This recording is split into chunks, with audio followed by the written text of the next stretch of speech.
The film opens with a scene of a hero fighting a monster to save the world. But unfortunately he gets defeated. This is Khan, a hardcore gamer, rambling after his loss against that monster earlier. Suddenly, a girl named Flora comes looking for Khan to ask for his help with something. And of course with that girl crazy look on his face, there's no way he'd refuse. The two start chatting, and Khan introduces himself as someone very responsible and meticulous in his work, both in games and in real life, so Flora can trust him. Flora also reveals that she needs Khan's help in real life, not in the game. Khan's face lights up as he starts speculating about what kind of girl she might be, when Flora speaks up saying she's been searching for someone both cute and strong like Khan, which nearly makes him lose control. Seeing that Khan has taken the bait, Flora leans her head on his shoulder, tempting him that if he helps her with that task, she'll give him something very important to her. Khan feels like he's about to explode thinking he's found true love. He even thinks ahead to marrying Flora. Khan thinks he should take initiative, so he turns to hold Flora's shoulders and looks straight into her eyes, saying he'll do his best. Khan is curious about where they can meet in real life, but Flora just says they'll meet soon, and suddenly Khan falls down. In another world, a swordsman is on a mission to rescue a princess from pursuers with tanks. Being surrounded like this, even the strongest swordsman would have to give up. And soon all his teammates have been eliminated, leaving only the captain and the princess. The blue-haired guy demands the captain hand over the princess in exchange for his life as a show of respect for a steel sword. But Steel Sword Sanglain refuses and will fight to the death to protect the princess. So the commander on the other side draws his sword, saying he'll defeat him here today to complete the mission. Suddenly, Khan along with his chair falls from the sky and crushes the enemy commander. The soldiers see their commander crushed and rush over. Sanglain takes this opportunity to tell the princess to escape, but she wants to save Khan too, so he throws a rope and drags him along. After escaping, the group bombards him with questions about who he is, where he's from, why he's dressed like this, what that light was. But Khan is the one who needs answers here. This is the outskirts of St. Pyria, a name that sounds like something from an adventure novel. After flailing around for a bit, Khan seems to understand. He thinks he's dreaming, so the blonde girl punches him, saying this isn't a dream, idiot. Khan gets angry from being punched and is about to punch back. So Sanglain points his sword threateningly, asking if he knows who this is before trying to touch her. This petite blonde girl is the 36th princess of St. Pyria. If Khan acts rudely, Sanglain will separate his head from his neck. Khan can't believe this girl is a princess, because normally princesses are delicate, beautiful girls like the blue-haired one. That girl is Mariandale, the princess's maid. Khan sidles up to her and showers her with compliments. He'd rather get to know the beautiful girl than the grumpy swordsman or the bratty kid. Seeing Khan so girl crazy, Princess Pyria tells him this maid is a boy. Mariandale also takes Khan's hand and places it there to verify, making him lose all faith in women. Already in a difficult situation and meeting such unusual people, Khan asks if they know about where he lives, but of course no one knows. At this moment, the blue-haired guy named Variation has returned to base to report the mission failure to the commander. But he explains the reason for failure was being ambushed by a stranger who fell from the sky. So they start discussing what stranger could have ambushed Variation, and the commander wants to meet Khan once. Meanwhile, Khan has been invited by Sanglain to accompany them in escorting Princess Pyria to her wedding with a neighboring country to form an alliance. And those guys earlier were probably rebels trying to prevent this. Khan thought the princess was older than him, but she's actually only 8 years old. This is clearly illegal. The princess doesn't even know what marriage means. Khan tells her that if she gets married she'll have to do strange things, but the princess says she's completely fine with it. While walking, Khan steps on a rock, and it hurts terribly, so he immediately asks them to buy him a pair of shoes. After all, they were saved by Khan earlier, so they agree. Entering the town, Sanglain takes Khan to a shoe store, but all the shoes they pick for him are very strange. So Khan asks the shopkeeper to bring out the most expensive pair, and it looks very bizarre. They're walking down the street when Mariandale notices two people tailing them from behind. So Sanglain signals Khan that when he counts to 3 they should run into the alley ahead. They run into that alley, then ambush the two tailors. Sanglain throws Khan a weapon taken from them. Enemies flood in from behind, so Sanglain and Mariandale have to go out and fight, while Khan and Princess Pyria hide under a cloth. The group then follows the underground sewer and makes their way to the city gate. However, there are no guards here. Khan sees Sanglain hesitating, so he runs out to check himself, then calls everyone to come out. But as soon as they emerge, they see the commander has been waiting. He is a wreck. He's much stronger than the blue-haired guy Khan defeated earlier, so he decides to take on all 3. Sanglain also draws his sword ready to sacrifice himself to protect the princess. However, Irek's sword is very powerful, capable of unleashing skills. With just one strike, he sends both Mariandale and Sanglain flying, knocking them both unconscious. Khan then draws his sword too, but is easily defeated. Irek feels disappointed because Khan isn't as expected, then approaches the princess. Khan continues to stand up and fight without giving up. Admiring this effort, Irek decides to unleash his ultimate technique. However, while Irek is powering up his move, Khan runs up and kicks him straight in the groin, making him pass out, then takes the whole group away. Sanglain didn't expect Khan could defeat such a tough enemy, and he also takes Irek's sword as a trophy. Princess Piria decides from now on to appoint Khan as her knight, and he has no right to refuse because this is the princess's order. If he disobeys, Sanglain will take his head, but he still firmly wants to refuse because he doesn't want to be a servant to this bratty kid. The next day, Irek wakes up and finds himself lying in a hospital bed. Suddenly, he recalls the memory of yesterday. His sensitive area was kicked directly by Khan. At this moment, the doctor enters and delivers sad news to Irek. Due to severe injury, one side has been removed. Irek sees that his two precious jewels are now down to one side and becomes extremely devastated. He swears to make Khan pay in the most brutal way. On the other side, Khan is still firmly opposing having to be a servant to this bratty kid, even though it's an official announcement from the St. Piria Empire issued by the princess herself. Moreover, Khan now has a very important task of finding a way to return to his own world, so he doesn't have time for these people. However, Sanglain thinks that currently Khan has no clues about how to return to that world, has no food with him, and doesn't know anything about this place. He might as well follow them for safety. Princess Piria even promises if Khan agrees to be her servant, she'll provide him food and lodging. But Khan has his own pride and can't stand being ordered around by others, so he leaves. They still have to proceed to the capital, so no one bothers to stop Khan. After all, having more people would only cause trouble. Though it seems Khan forgot the sword he took from Irek. Irek has also returned to the ranks. All his subordinates believe he only lost because he was cheated. But the more his subordinates make excuses for Irek, the more his face pales with embarrassment. So he leaves with the excuse of having a meeting. As he walks, he keeps tilting to one side, looking very comical. Khan is sitting enjoying music from his smartphone under a tree when suddenly Mariandale comes looking for him. Not sure whether to call her or him. But anyway, Mariandale wants to ask Khan to escort for a while. Mariandale asks if Khan feels uncomfortable traveling with them, but it's not that he hates them, it's just that Khan hates being involved in certain obligatory matters. The feeling of being the main character without freedom to decide isn't fun at all. Mariandale says the princess just doesn't like speaking honestly, but actually she finds Khan very reliable, which is why she gave him the important role of knight. Moreover, in this world, becoming a knight is something to be very proud of. After that, Mariandale takes Khan to where the carrier pigeons are. But in this world, they're enormous. In this world, there are no phones or emails, so information can only be transmitted by carrier pigeons. Irek has also gone to report to his superior. He needs to capture Princess Piria soon, as well as retrieve the sword from Khan. He's certain Khan doesn't know how to use that sword, so there's nothing to worry about. Meanwhile, Khan has gathered with Sanglain to study how to use the sword. He notices at the hilt there's a trigger and an Alma crystal gem. Its function is to collect energy. But when Sanglain uses this sword to swing and cut an ancient tree in half, Khan is amazed. But he says this is no different from using a normal sword. Seeing this, Khan loses patience, starts tossing the sword around, even demanding to take the gem out to sell for money. Suddenly, Princess Piria comes to find Khan and tells him to follow her for a moment. The two arrive at a watchtower in the town. The princess explains this land is only temporarily peaceful. If something happens to it, the world will be split in two and face destruction. To prevent the world from destruction, Princess Piria must accept this marriage, sacrificing her youth to protect the world. So she really hopes Khan will help and protect her. But Khan thinks the two previous victories were just luck, and he has no real strength. Just then, Irek has brought tanks and troops to fire directly at the watchtower where Khan and the princess are standing. The blue-haired guy also starts tracking Khan, since besides Irek, only he knows his face. Irek continues firing and demands Khan show himself, while Khan has successfully regrouped with Sanglain. Suddenly, a grenade falls at their feet, so the whole group has to run outside to dodge, but unluckily runs right into Irek and his men.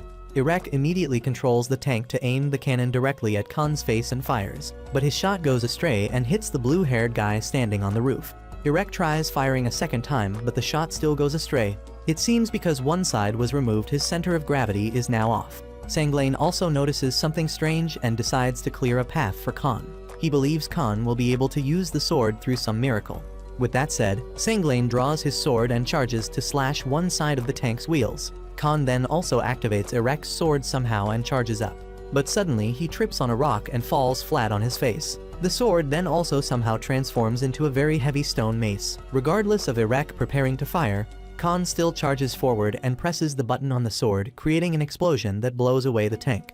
However, only the tank is destroyed. Irek afterwards still emerges unharmed and charges at Khan, wanting to take his life. Except because one side was removed, he keeps staggering like a drunk. Khan also realizes this is because he kicked his sensitive area, so he decides to help balance his center of gravity by swinging a sword strike straight to the groin, making him pass out on the spot. The battle then temporarily ends. The soldiers carry Irek away on a stretcher and retreat, promising if they meet again they'll defeat him. Khan intends to attack them while Irek is injured, but Sanglain stops him because they're very strong. But anyway, he also has praise for Khan after that victory. Even that fierce little princess has a very satisfied smile. Khan then agrees to follow along as a swordsman, protecting Princess Pyria on the condition that they help him find a way to return to his world. The princess tells him he should visit the capital. Not far away, a blonde girl is secretly observing Khan's group. She sends a flying squirrel to approach them. The next day, Irek wakes up and finds himself lying in a hospital bed again, which makes him recall the memory of yesterday. His sensitive area was struck directly by Khan. At this moment, that doctor walks in again with that look in his eyes and delivers sad news to Irek. His remaining side has also had to be removed due to injury. Irek sees that his last precious jewel has also been destroyed and becomes so devastated that he faints on the spot. On the other side, Khan is traveling with everyone on the way to the capital, because according to the princess, there's a possibility he might find some clues to return to his world. At this moment, Mariandale realizes the light emitted when Khan used that sword was indeed the light of Alma. Combined with him falling from the sky, it's very possible Khan is someone from Alvidia. Alvidia is a legendary land that was lifted into the sky by the Ikshan tribe in ancient times, and the Ikshan tribe has a close connection with Alma Crystal. The group is chatting when suddenly a flying squirrel approaches from below on the road. It keeps doing cute actions, so Mariandale and Sanglain really want to catch it as a pet. But Khan stops them because they shouldn't forget their mission is to get to the capital as soon as possible. Not to mention catching wild animals is illegal. He keeps rambling on about nature and natural laws, things that no one here understands. Then he chases the squirrel back to nature. The group then continues on without knowing that creature hasn't given up. On the other side, Irek's high-ranking subordinates are discussing their leader being on sick leave. They feel very worried because he has lost twice to the same opponent. That night, the princess and the other two are curious why Khan was so determined to get rid of that animal. Although Khan also feels a bit worried about it, he decides to sleep first. The next morning, Khan wakes up and screams because the animal from yesterday has found its way to him. Turns out it had been following them the whole time. Khan keeps chasing the animal away, but the princess thinks this squirrel likes him, which is why it came. Being liked by an animal is nothing to make such a fuss about. So the two start arguing loudly. But Khan uses all his strength to chase it away, while Mariandale calls the animal back and swears to take care of it with her life. Khan still firmly disagrees afterwards. He paints a bunch of tragic scenarios about raising wild animals, but Mariandale has decided to raise it, so she doesn't care. Khan has no other choice but to play on Mariandale's psychology. Remember, everyone's mission is to protect the princess, so don't get distracted by this animal. But he gets interrupted by Sanglain. In the past, there was a hero named Arthur. He was a great swordsman with exceptional intelligence. Sanglain continues to tell of his power and fame, but concludes with the fact that he really liked cats, making the whole story ridiculous. Sanglain thinks if they can't protect this small life, then how can they be capable of protecting the princess? The princess is also tired of hearing Khan complain by now. If he continues like this, she won't hesitate to fire him. Khan isn't scared either, so they part ways. Khan then goes to buy some supplies for hunting, because he doesn't believe a top server player in games like him can't hunt this small animal. Sanglain asks what Khan is planning to do, and he says he wants to go hunting. That night, Khan brings the supplies he just bought to stake out and catch the flying squirrel. But Mariandale discovers him and points a gun at his head, asking what he's planning. So Khan changes his plan to cooking a pot of poisoned soup to lure the squirrel to eat. While laughing wickedly, Princess Pyria comes and asks what he's doing. Khan tries to cover up, saying he's just learning to cook. So she makes him taste it to see if it's poisonous, making his face turn pale. The next morning, Princess Pyria calls everyone out for a meeting. She doesn't understand why Khan hates this animal so much. Clearly, it simply likes him. Under everyone's questioning, Khan gives in. He reveals he's allergic to pets, so he feels unwell when near that animal. But he still looks normal even with a squirrel sitting on his head, so they conclude he's lying. Khan feels this squirrel can understand what everyone is saying and is picking a fight, so the princess gives him a punch. You're the one who's looking for trouble here. Princess Pyria is about to end the matter here, but Mariandale realizes Khan must have a reason for acting this way. So Khan starts telling everyone about a story from when he was young. Back then, Khan was riding his bike in the rain completely soaked. When passing by a bush, he heard a weak sound coming from inside. The curious instinct of a child drove him to find the source of that sound. After searching for a while, he found 2 abandoned kittens placed inside a box. He brought those 2 cats home and asked his mother to let him keep them, and she agreed. He took care of them. And yet, Khan keeps telling the story ambiguously, making everyone very curious about what actually happened. He took care of those 2 kittens, and yet when they grew up, they never liked Khan at all. So from that moment on, Khan swore he would never get involved with cute animals again. Sanglain thinks this could be a good opportunity for Khan to change his perspective. Hearing this, Khan also raises his hand to shake hands and make peace with the squirrel, but it bites his arm, making him angry enough to want to smash it against the wall. Unable to stand this squirrel anymore, Khan draws his sword to battle the animal. Despite everyone telling him not to be rough with such a small creature, Khan sets conditions. If he wins, the squirrel must disappear from his sight, and if Khan loses, it should also not appear before him again. They make Khan set fair conditions. If he loses, he must let the squirrel travel with everyone. Khan channels energy and unleashes a strike that breaks the whole floor. But the squirrel had already dodged to another spot long ago. No matter how hard he tries to attack, it still dodges, then jumps on his face and scratches him. Finally, Khan corners the squirrel against the wall. He unleashes a decisive blow, thinking he's defeated it. But unexpectedly, it jumps into the air and delivers a kick that knocks Khan out on the spot. Since he lost, Khan now has to accept the squirrel traveling with them. Although he's accepted the squirrel traveling along, Khan and it still can't get along and keep fighting with each other. Sanglain then comes up with an idea. Khan immediately snaps back that if it's about throwing away this animal, he'll listen. But what he wants to say is they should give this squirrel a name instead of calling it monster or that thing.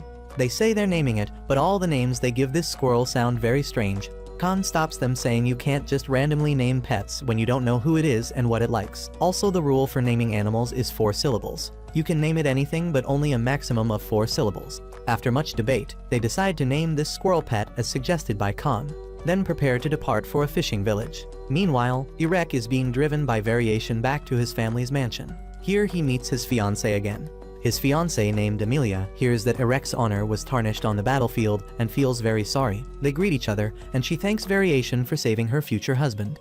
The 3 then go inside. Amelia takes out a family heirloom medicine to apply to Irek's wound, even saying she'll apply the medicine for him.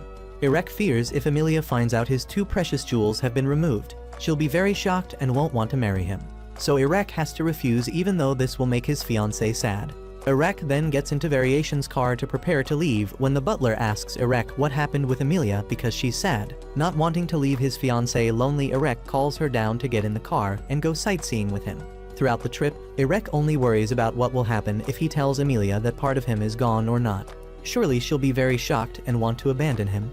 The 3 of them then arrive at a hill to camp. While Variation is down playing in the water, Amelia asks Irek how many children he wants in the future. Hearing this question makes Irek's heart ache. He doesn't know if he can have children in this condition. His fiancée thinks Irek doesn't like talking about having children because children are a gift from heaven, not something one gets to choose. The more Amelia talks, the more devastated Irek becomes. So he wanders into the forest, then looks up to the sky, asking God how he should tell his fiancée. Amelia notices Irek seems strange, so she asks Variation where her husband is wounded, but he doesn't know either. Variation tells Amelia the reason Irek was injured was because he was attacked by Khan twice. That evening, the 3 of them return to the mansion and see Limpus and Gabriella already waiting inside. They also heard Irek was injured, so they brought him some family heirloom medicine from the Daskas family. Irek initially planned to refuse, but after hearing this medicine doesn't need to be applied, but only drunk, he happily accepts, making his fiancée even sadder inside. Variation then asks the butler who those 2 people are, and he says they're distant relatives of Irek. Amelia is about to go home, but Limpus stops her and tells the butler to throw a party to cheer up Irek. It turns out Limpus had a reason for telling the butler to throw a party. The family heirloom medicine Gabriella gave Irek earlier is actually a stimulant. After drinking it, one becomes aroused. Gabriella's mission is to seduce Irek, then become a daughter-in-law of the Dukakis family, while Limpus will take advantage of Amelia's wounded heart, approach and marry her. Gabriella then prepares medicine for Irek and tells him to drink it, even saying the medicine will be more effective if he lies on the bed. As soon as Irek gets on the bed, Gabriella immediately strips off all her clothes, leaving only her underwear, and seduces Irek. However, Irek pushes her hand away. Knowing she can't seduce him, she starts throwing a tantrum. Limpus sees this and runs in, making a scene, demanding Irek take responsibility for this. Variation and Amelia think something happened, so they also run over to see. The scene before her eyes makes Amelia unable to bear it, and she leaves. Meanwhile, Limpus won't listen to any of Irek's excuses, because only someone impotent could stay calm after drinking that medicine. Irek's heart stings hearing this, so he demands Limpus settle this through force. If Irek wins, he wants Limpus to acknowledge his honor, and that Gabriella is still pure. And if he loses, he'll take responsibility for this matter. So Limpus arranges to meet Irek early tomorrow morning at the Fog Forest for a duel, then leaves. Variation feels something is wrong, so he follows, and happens to overhear the despicable truth about those two people. Variation then runs in to report to Irek, and advises him to abandon this fight because it's a trap. But for Irek, there are many reasons for accepting this challenge. He wants to win to prove to Amelia he's still pure. The next day, Irek and Variation arrive at the meeting point to fight the Limpus siblings. Variation accuses the siblings of planning to use a honey trap to destroy other people's families. But there's no way they'll admit guilt, so Irek has to accept the terms and fight. However, after the agreement, that Limpus calls out a muscular thug wielding a weapon to fight for him. That muscular guy then calls out more accomplices, and they form an army to gang up on Irek. But Irek isn't scared of them. He charges up and takes down each one with a single blow. However, afterwards Limpus plays dirty again, calling out a demonic chicken to fight, because he's still injured. Before long, Irek runs out of strength and can't continue fighting. Just as Irek is preparing for death, he hears Amelia's voice. His fiancée has come to cheer him on. Irek then seems to get a power buff to continue fighting. But suddenly the chicken turns and charges towards Amelia, so he has to awaken some power to rush forward and intercept and destroy the chicken. Then Irek walks up and points his sword at Limpus's face, making him surrender. But when Irek just turns away, he kicks him straight in the groin. However, after having both precious jewels removed, Irek no longer knows what pain is. With an angry face, he turns around and punches Limpus down, then walks to his fiancée. This victory is dedicated to you. They start wondering why Irek can still stand firm after being kicked in that spot. So Irek has to lie that he has trained a lot, making Variation call him a man of steel. The next day, Irek says goodbye to his fiancée to return. This time he accepts the medicine bottle to make Amelia happy, and promises he will definitely return soon. And the place they're headed to is Tamatsukir Hot Spring to rest and recover. After a very long time traveling, Khan is now almost at the city. Sanglain says there he'll get to lie on a warm soft bed and eat as much as he wants. But Khan thinks adults only tell lies, saying they're almost there, but actually it's still a long way. What Khan wants now is a soft bed, delicious food, and beautiful girls. Seeing this, Sanglain points behind them. Looks like today the group will go to the beach. Khan sits eating green grapes and enjoys watching beautiful girls in bikinis with big breasts and curvy bottoms. Just getting one girl would be satisfying enough. So Khan takes off his shirt, preparing to go to the beach. At this moment, Sanglain walks in to call him. His body is extremely toned and muscular, while Khan looks skinny as a chopstick, making him feel a bit insecure. The princess and the maid then also change into swimsuits and head out to the beach. This group includes one lowly, one crossdresser, one giant. Only he is skin and bones, so Khan doesn't dare show off his body and has to wear a jacket over himself. He keeps making excuses to blame his skinny, weak body. Mariandale sees Khan rambling and is about to comfort him, but when she just stands up, the men around are captivated by her figure. Khan goes over to warn them this person is crossdressing as a girl, but the flirting crowd doesn't care. Male or female doesn't matter as long as it feels good. Sanglain has returned from diving at this point. Mariandale is still surrounded by both men and women. Khan wonders how Mariandale has big breasts and curvy bottom yet is a boy. Moreover, being a bodyguard for the princess doesn't necessarily require crossdressing. But with a hot body combined with excellent cooking skills, plus being able to play instruments and having knowledge about herbs, crossdressing is normal. Nevertheless, Khan still can't accept that Mariandale is gay. Sanglain says that Mariandale giving up her masculinity has a backstory behind it. If she hadn't done so, perhaps she wouldn't be here now. In the past, Mariandale used to be very masculine. He learned martial arts and his father passed down the water shock kai technique, something it took him a long time to master. Mariandale's father then gave him the short sword that his grandfather had given him. This seemed to have caught the attention of his older brother. He wasn't convinced, so he became very angry, because he should have been the heir, not his gentle, kind-hearted younger brother. Khan thinks the story Sanglain is telling is fake, because it sounds just like a manga.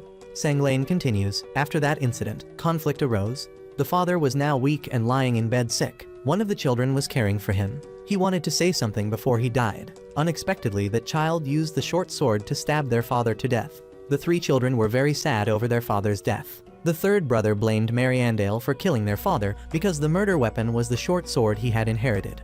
Although he tried to argue back, he was also suspected by the second brother, so he stayed silent. Although everyone knew who the real culprit was, Mariandale chose to stay silent because their father died before appointing a successor and hadn't finished teaching the secret martial arts. If this became a big deal, the family's reputation would be tarnished. After Mariandale took the blame for her father's death, that rumor spread. The relationship between her and her two brothers became increasingly tense. One night, when Mariandale was studying, the second brother snuck into her room planning to assassinate her, but failed. The second brother accepted that Mariandale was the one worthy of learning the secret martial arts. However, Mariandale decided to cripple her own martial arts and leave. So Mariandale left her family and never returned. However, Sanglain also doesn't know the real reason behind her cross-dressing. At this moment, the blonde woman nearby has heard everything. Continuing Mariandale's story, she was later found by a girl while lying unconscious in a grass field. That girl saved Mariandale's life. She told her that she had been abused and managed to escape to here, while Mariandale at this point couldn't remember anything at all. The two of them then continued to live and work together happily. Mariandale went to work to earn money, even sold the short sword her father had left behind. Then one day, Mariandale and that girl went to the riverbank together. She said goodbye and left forever. It turns out, this name Mariandale is the name of the person she once loved very much. By becoming that girl, Mariandale would continue living that girl's life. That night, while everyone was sound asleep, Khan couldn't sleep because he felt guilty for judging Mariandale. Mariandale also came back from going out at this point. Khan got her a glass of water, then somehow ended up touching those huge breasts. Although knowing this was wrong, Khan couldn't take his hand away. Mariandale blushes and pins Khan down on the bed about to do that with him, making him scream miserably. The next morning, Khan wakes up and finds himself lying next to Mariandale and is shocked. In his panic, Khan accidentally mentions Mariandale's ex-lover, making her confused. It turns out the story Sanglain told earlier was made up, yet Khan believed it completely. The real reason behind Mariandale transitioning is simply because she wanted to. The rebel organization has now also heard news that Princess Pyria is heading to the capital. While Erek, the best in the organization, still hasn't been able to complete the mission because he was defeated by an extremely strong knight. Rumor has it that knight can even use Alma gear. Until now, the organization still has no clues about this knight's identity. They decide to send someone to investigate quietly because Erek is someone who values honor greatly, afraid if it's spoken about he'll lose face. They then go to the dungeon to release a man-eating monster named Jorg to hunt down that knight. After being released, the monster is extremely bloodthirsty, ready to tear apart prey immediately. Back to Khan's group, Khan is still continuously asking if he'll find a way home if they go to the capital. The princess's plan is to take Khan to the capital, then find a way to send him to the Sky City Elvidia, because maybe there might be some clues to help him return home. But until then, Khan must obediently do his job as a bodyguard.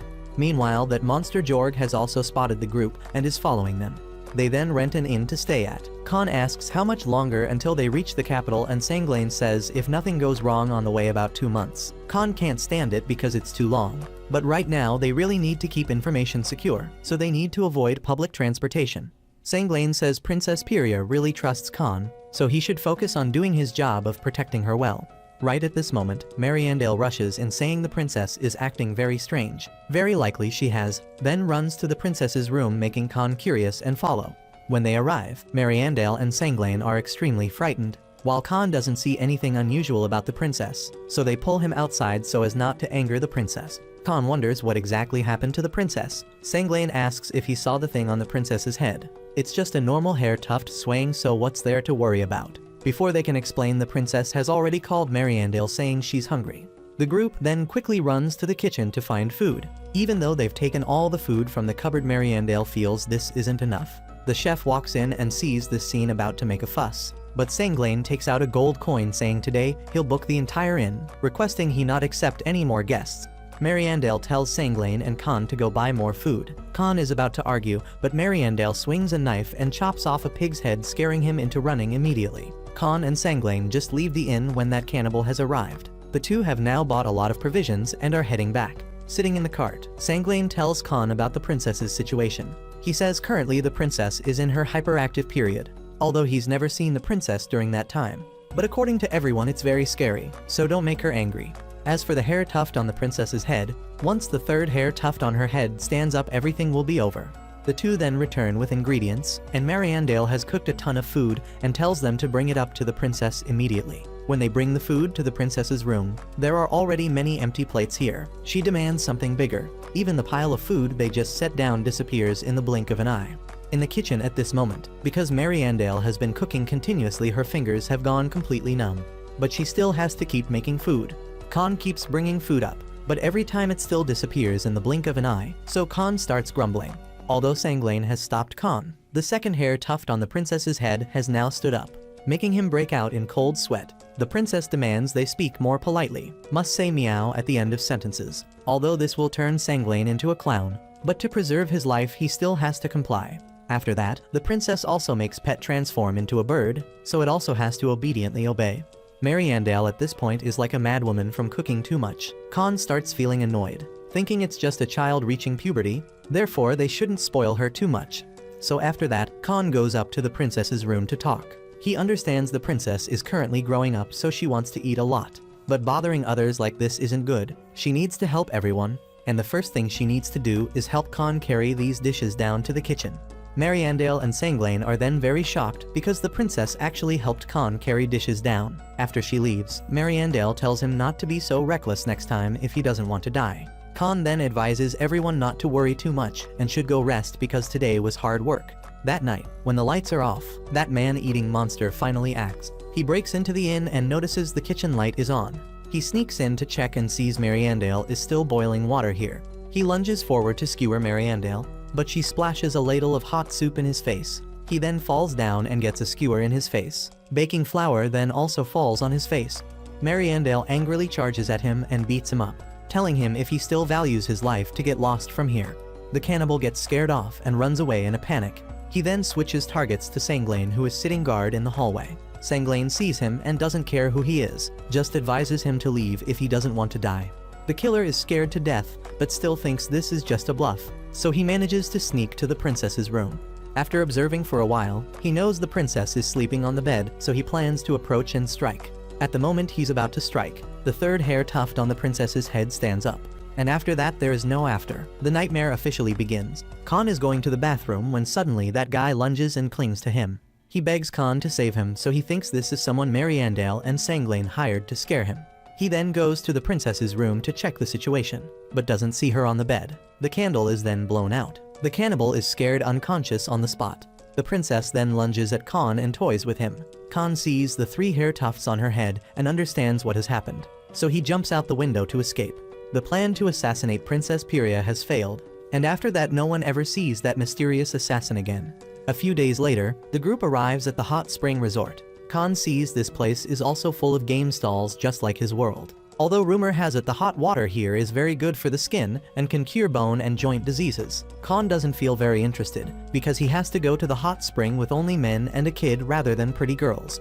Khan then asks Sanglain about services for men, so he points him to the entertainment district for men. If he wants to do that he can go there.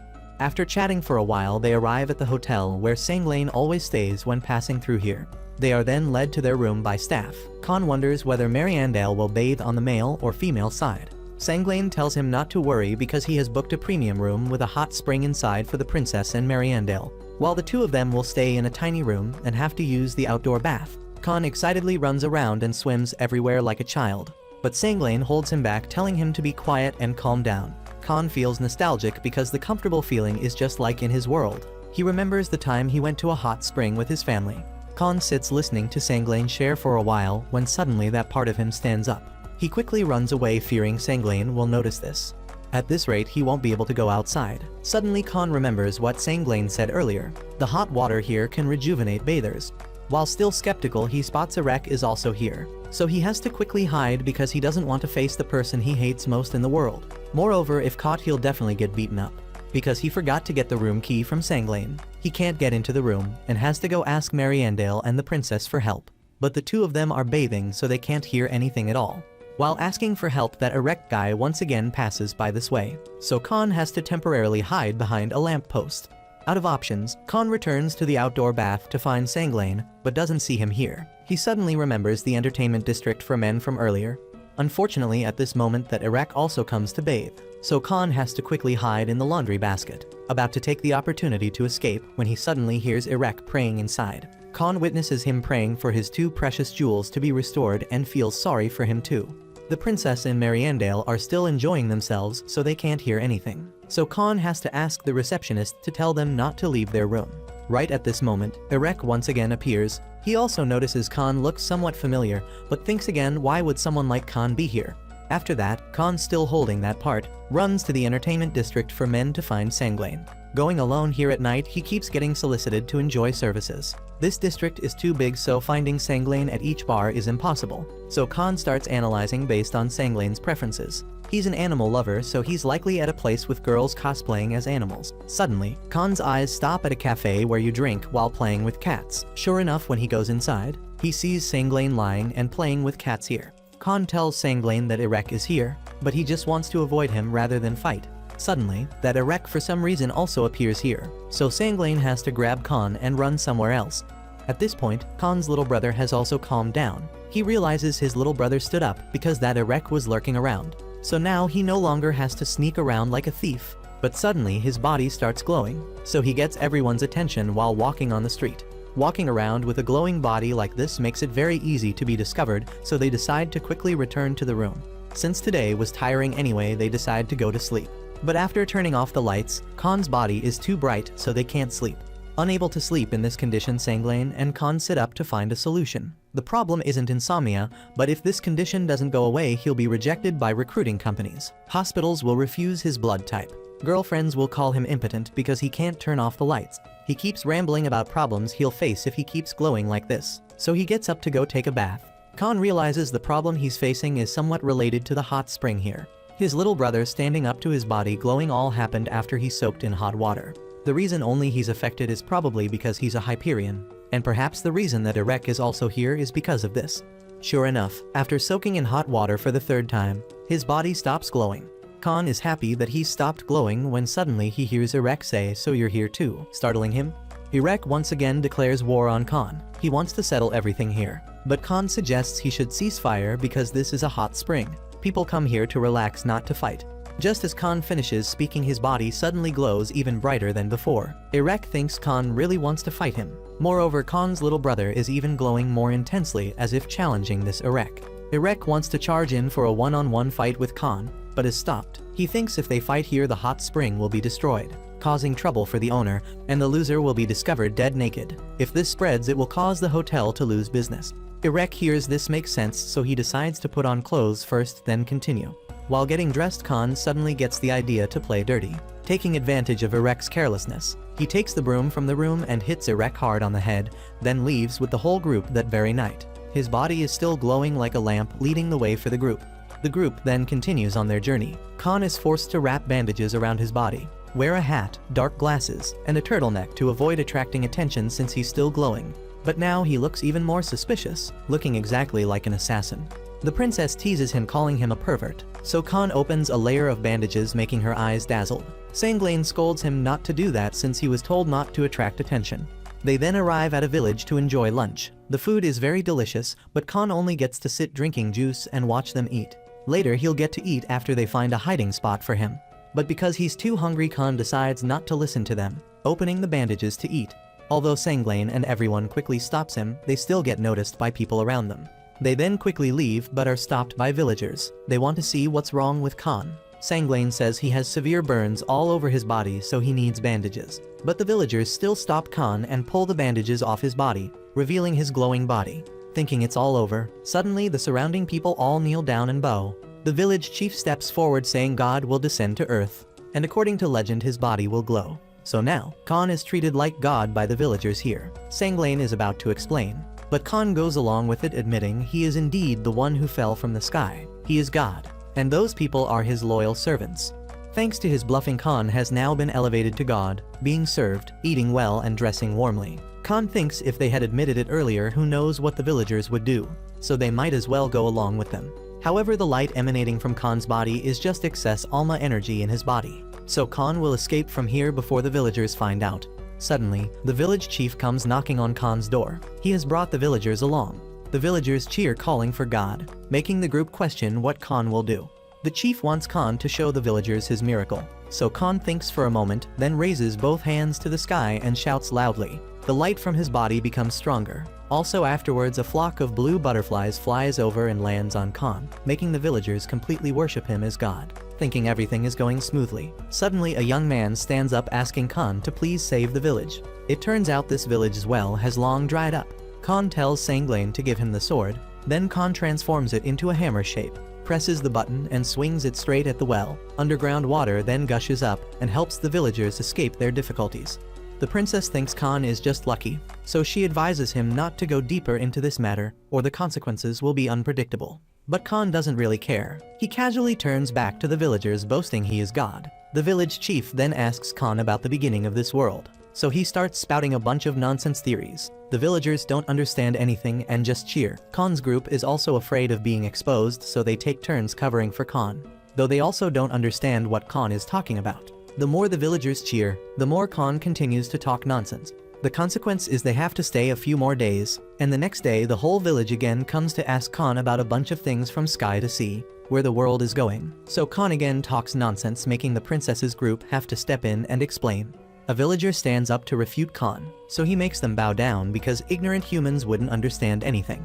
A more beautiful world awaits us, even I don't know how to get there yet. The villagers still don't understand anything and just keep cheering. Khan is then given an entire palace, offered countless gold, silver, and treasures, food and drinks. Khan dresses and holds a staff just like a real god, even preaching to the villagers here, because he gets to live in luxury, worshipped like god, surrounded by piles of gold, silver, and treasures, and also served by beautiful women. Khan gradually sinks into this swamp. Seeing this, Sanglain has to call Khan out for a serious talk. They demand Khan leave quickly, because at this rate, it's only a matter of time before villagers discover he's pretending to be god.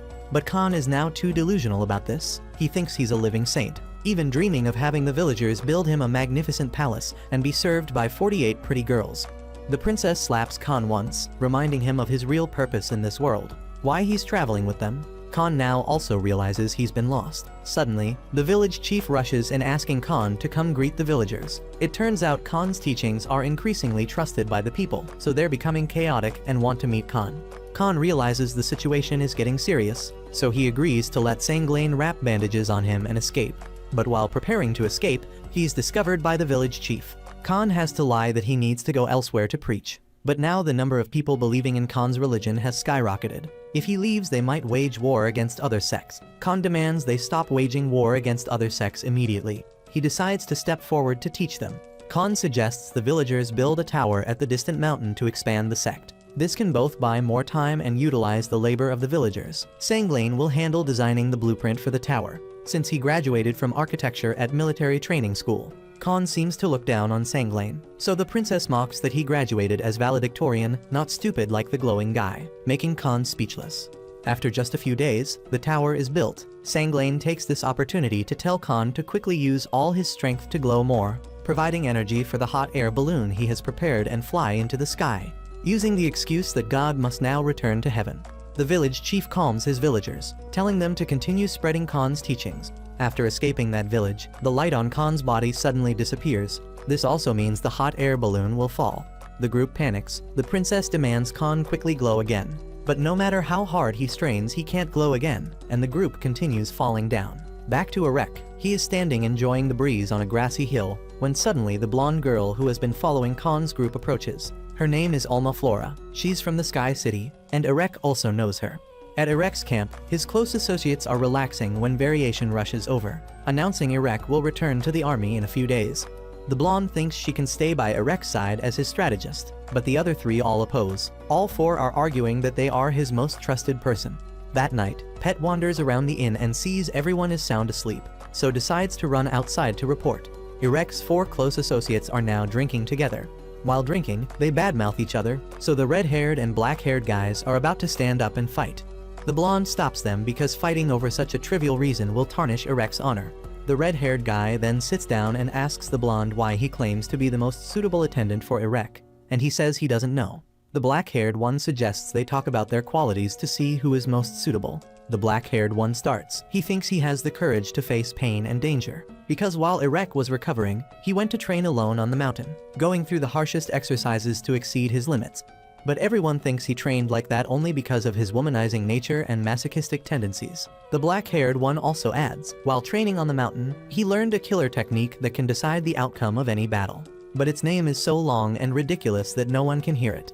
Meanwhile, Erek is being led by Flora to see something. She takes Erek to a forge. She has commissioned the blacksmith here to craft a sword for Erek, and this sword can be called the Holy Sword Caliber. Back to the drinking session. The red-haired one thinks Erek's attendant must be someone with enduring willpower and a steel spirit, which he has plenty of, specifically during one outing, specifically an extremely important mission. He and 2 teammates went into a tavern. The girls there knew their plan, so they refused to touch them. His 2 comrades fell one by one from being drunk, only he remained standing. The situation became critical when he had no money to pay, and in the end he had to spend the night with a girl there to pay. What they thought was something turned out to be a story about a night at a bar. No wonder his wife left him with such a womanizing nature. The black-haired one thinks at this point, the most suitable attendant is definitely him. But the blonde says he and Variation still haven't spoken. Back to Erek. Flora puts a gem in and transfers energy to it. She also warns Erek not to lose it again because Alma gear isn't easy to make. Erek takes the sword and vows to wash away the humiliation of the past. Continuing with the drinking table, the blonde thinks he suits Erek the most because what Erek needs in an attendant isn't strength but love. Everyone notices the blonde whenever drunk talks like a girl, not knowing he's actually a girl disguised as a boy. Hearing the blonde daydream about waking up next to Erek makes Variation unbearable, so he kicks him, daring to insult Erek with those words he won't forgive, because Erek already has a fiancé. The red-haired one angrily thinks that because of people blind in love, wanting to be a homewrecker like the blonde is why this world is in chaos. So many families have broken up. The blonde thinks the red-haired one is blaming him for his wife leaving. They argue back and forth. Variation wants the black-haired one to come stop them, but he's sleeping like the dead, knowing nothing. What can't be solved with words is solved with fists. The blonde and red-haired one stand up about to fight. Variation tries to stop them, reminding them the reason everyone came here to drink was to celebrate Erek's return to the army. But no one listens. Now they just want to see who deserves to be Erek's close associate. Hearing this, the black-haired one also wakes up. Wanting to join in, they'll fight to find the strongest to be Erek's attendant. Variation finally agrees to this battle. However, he will decide the rules. They then leave the tavern and go to a mountain to hunt. Their opponent is a giant dragon. The rule is regardless of who contributed most. Whoever defeats the dragon will be Erek's attendant. All 4 draw their swords, then charge at the dragon. The black-haired one is first to charge in. He rambles about the skill he learned, then swings a slash, but the dragon doesn't flinch at all. The red-haired one is a bit better. He manages to cut off the dragon's tail. The blonde and Variation charge in and break off the horns on its face. The dragon then runs away. The 4 of them chase after planning to hunt it. But suddenly a dragon 10 times bigger than the previous one appears, breathing fire once and making all 4 fall to the ground. Variation won't accept defeat, because if they lose, how can they face Erek? While struggling, Erek's shadow appears. He has come here with the sword Flora gave him. With just 1 strike, Erek successfully defeats the dragon. Erek also admits he was wrong to try facing Khan alone. Now he understands and will go eliminate Khan together with his 4 close associates. The 4 blue, red, black, and blonde guys are playing ball together at camp. They discuss Erek's wound, but until now, they still don't know where Erek is wounded. The blonde really wants to comfort him, but Erek already has a fiancé. On Khan's group's side, they're now almost out of provisions, so they have to catch fish to grill and get stream water to drink. Sweets for the princess have also run out. Khan scolds Mariandale for not calculating the amount of rations to bring. Having to sleep outdoors and eat makeshift things like this makes Khan feel very homesick. He craves delicious food and wants to read manga. Khan keeps rambling about habits from his world, though no one understands anything. Khan just wants to go home now, but that's also why he's traveling with the princess's group. They reassure Khan that when they reach the capital, there will definitely be some way for him to go home. That night, the whole group sleeps soundly by the fire. Only Khan alone can't sleep. He wants to play games, he wants to eat snacks and read manga, wants to watch anime at night. He's curious what happened to the games and movies he used to watch. The next day, the group arrives at the city. They notice Khan is a bit quiet today, also carving wood, making something since early morning. It turns out Khan made himself a game controller to feel less lonely. The group then goes to find an inn. The princess can finally soak herself in hot water. The whole group enjoys the relaxing moment, but when Sanglain goes up to tell Khan to bathe, he discovers Khan is holding the controller, pressing buttons, staring at the wall and rambling continuously, his eyes looking vacant. Sanglain then tells the princess and Mariandale about this. Khan now doesn't want to eat rice, but only wants snacks and manga. But they don't know what those are. According to Khan, snacks aren't sweet, have salty, spicy, or strange flavors, and are sliced thin. They don't understand anything but still try to go shopping for Khan. Khan is now staring at a rectangle on the wall, treating it as a TV, making everyone think he's gone crazy. Mariandale lays out the things she bought, but Khan angrily slams the pillow. This isn't what he wants. Leave him alone to play games. They also understand Khan is homesick and feeling lonely, so they want to help. Mariandale asks if Khan wants to eat anything, and he replies he wants to eat a big hamburger and a large coca. She asks Khan to write down the ingredients and instructions, then give it to her. After reading the ingredients list, these ingredients are very different from what they have. This will probably cost a lot of money, but since Khan has helped the princess quite a lot, she'll indulge him this time. They then go to the market to buy a bunch of ingredients. Khan at this point is like a mentally ill game addict. The princess goes up to call Khan down to try the hamburger he requested. Somehow Mariandale managed to make both hamburger and cola. When he sees the hamburger and cola, things he hasn't seen in so long, he eats and drinks ravenously and keeps wanting to eat more. But when Khan goes to the kitchen to see how Mariandale makes it, he discovers this place is like a witch's poison lab. There's even a monster that lunges out to attack him. Khan is scared to death and quickly runs up to his room, locks the door, and continues playing games. The princess's group again has to discuss. Mariandale thinks the problem isn't the taste. The princess asks Sanglane about this thing called manga that Khan requested, but they also don't know what it is. According to him, it's a story, but with many pictures. Mariandale then gives Khan some book and says this is manga in this world. When Khan opens it to read, he gets a nosebleed and faints because it turns out this is pornography. Khan's condition is getting worse. Now he's covered himself with a blanket and imagining he's playing games. The princess's group is also helpless. Sanglane demands Khan stop this nonsense immediately. He'll take him to play games that are much more real. After that, Sanglane takes Khan to a casino. Whatever this is in his world, he's also pretty good at it. However, Sanglane takes Khan down to the basement where he made reservations. Down here they're holding an underground MMA tournament. They can bet on the champion, and this masked guy with a saw is currently the favorite for champion. Sanglane then takes Khan to buy betting tickets, but he doesn't let Khan buy and says he can't bet. In the waiting room, Khan asks Sanglane why he can't buy betting tickets. Then just a few minutes later, Khan is called to the ring to fight against 3 big strong fighters. The championship favorite has now heard they found an opponent for the finals. It's the fighter who just arrived. Khan wins by running around the ring randomly, then climbing the fence, letting the other 3 fighters deal with each other. Then when only one is left, he charges forward and kicks him in the groin to win. The masked guy's manager thinks they can't underestimate Khan. He then shakes hands with Sanglane to enjoy the finals together. The masked guy then brings out his saw. Khan complains to the referee, but the other guy thinks Khan is also carrying a sword to the ring, so this is completely fair. The match begins. Khan runs around frantically because if he gets hit by the saw, he's definitely done for. Sanglane tells Khan to just fight him like when fighting a wreck, but Khan thinks these two are completely different. Khan asks can't he come in second, but the princess's group has already bet on him.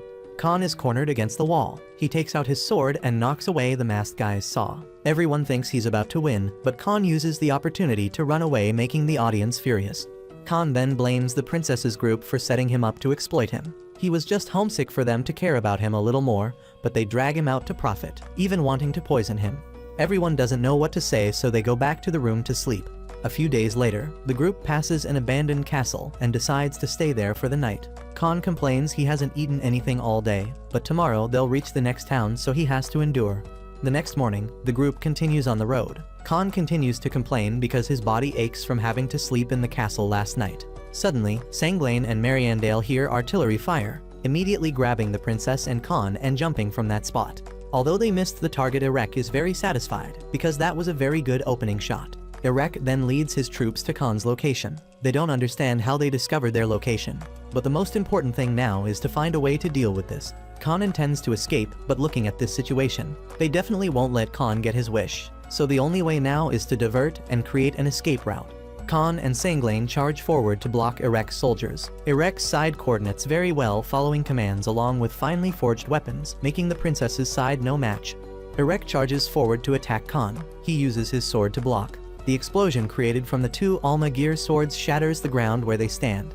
The princess's group falls down the cliff, and Sanglane also jumps down after them. Khan has now regained consciousness, while the princess survives thanks to Mariandale holding her. Next to them is also the black-haired guy from Irek's group, who fell down here unconscious.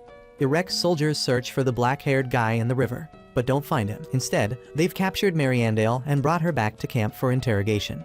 Mariandale keeps acting like she's just a stupid boy crazy fool who doesn't know anything to make Irek's troops let their guard down, thus buying time for her teammates to come rescue her. On Khan's side, they've now tied up the black-haired guy, but he absolutely refuses to reveal anything, so the princess steps forward to stomp on him. But Khan comes to stop her, because for a masochist like this black-haired guy, that's like a reward. He keeps demanding to be tortured, making even the princess feel regret for the first time when beating someone. As for Irek's side, he continues to interrogate Mariandale, but she keeps acting boy crazy and playing dumb, making Irek and his henchmen continue to let their guard down. Though they really want to interrogate her, they can't get anything.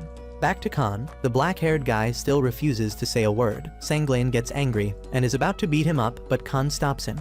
Khan then plays psychological games. He asks the black-haired guy who is the strongest among them. The guy without suspicion answers Irek is the strongest while he ranks second. The other three people, one has a weakness of being soft toward women, one is a drunkard, and one still has a rather childish personality. But it seems the black-haired guy is still quite alert, not revealing any information about the cannon. Khan wonders what they should do with the black-haired guy now, because bringing him along will be very troublesome. Moreover, Mariandale might now be captured by Irek. So Khan comes up with an idea to rescue Mariandale. On Irek's side, a soldier runs in reporting they found the black-haired guy tied to a tree next to a campfire. There's a note stuck on his back. After reading the letter, Irek tells the soldiers to prepare, because Khan is ready to end everything. He then also releases Mariandale. Before leaving, Mariandale notices Irek has something very similar to her. When she looks down, Irek is startled and tells her to leave quickly. Mariandale has now returned to the abandoned castle and reunites with the group. Khan calls Mariandale to help because they're preparing to welcome Irek's troops. After that, Irek's troops arrive at the castle. They charge inside and see arrows that Khan has drawn. They think Khan wants them to follow the directions, so without suspicion they enter the first room. Inside is a torture chair. Irek's group doesn't understand why Khan would do this. Then the black-haired guy, as if seeing his true love, rushes up to try sitting. But as soon as he sits down, his legs get clamped so hard he screams. The second room has a magazine of a woman in a bikini. Everyone knows it's a trap, but the womanizing red-haired guy still walks up to try. He kicks the magazine away and quickly steps back, thinking he's solved Khan's trap, but suddenly a big basin falls on his head. In the third room, there's a table. On top is filled with alcohol. The blonde is about to walk up and take some, but the red-haired one quickly uses a gun to shoot and break all the bottles to stop him. Outside, they also receive reports. Irek's men are getting caught in traps all over the castle. It seems Khan has succeeded in exploiting the weaknesses of Irek's close associates that he extracted from the black-haired guy. Irek and his associates then run to the last room and get a bunch of lubricating oil poured on them by Khan. Khan then continuously taunts Irek. He also makes them fall into a trap and fall down below. Irek can't stand it anymore and demands Khan come out to fight properly. Khan also obliges him and comes out. Khan threatens if Irek dares take another step, they'll step on a trap and explode. Irek's associates show fear, while Irek just shows a crazy smile. Irek has had to endure many of Khan's dirty tricks, and he now has in hand the Caliber sword. With just one strike, he blows away the princess and Khan, just like when he defeated the dragon. Witnessing that strike, they all believe Khan and the princess are dead. For Irek, his days of humiliation have now been washed clean. In the following days, Irek also sent troops to follow Sanglain and Mariandale to monitor them, but found nothing unusual. It seems the princess has truly passed away. That night, Sanglain and Mariandale went to a town to rent an inn. Following them were the blonde and red-haired guys tailing them. They even spent money to rent the room opposite their inn to monitor them. The reason they still have to investigate the princess's group is because normally Khan is very cunning, but in that final battle, he easily stood still and accepted death. So this is very suspicious. They think if Khan is still alive, he will definitely meet up with Mariandale and Sanglain again. The blonde catches the red-haired guy's real reason for coming here on this mission is just because there are many beautiful women here. He came here because he wanted to go to bars. The blonde was sent along to supervise the red-haired guy, ensuring he doesn't neglect the mission and sneak off to play. The second day of the intelligence mission, the red-haired one still only sees the two of them acting normal, no movement at all.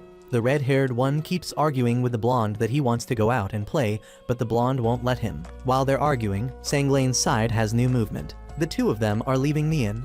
They think Sanglain's side hasn't discovered they're being followed and are going to meet Khan, so they follow. While tailing, Sanglain and Mariandale suddenly split up going different directions, so the blonde takes on following Mariandale, while the red-haired one follows Sanglain.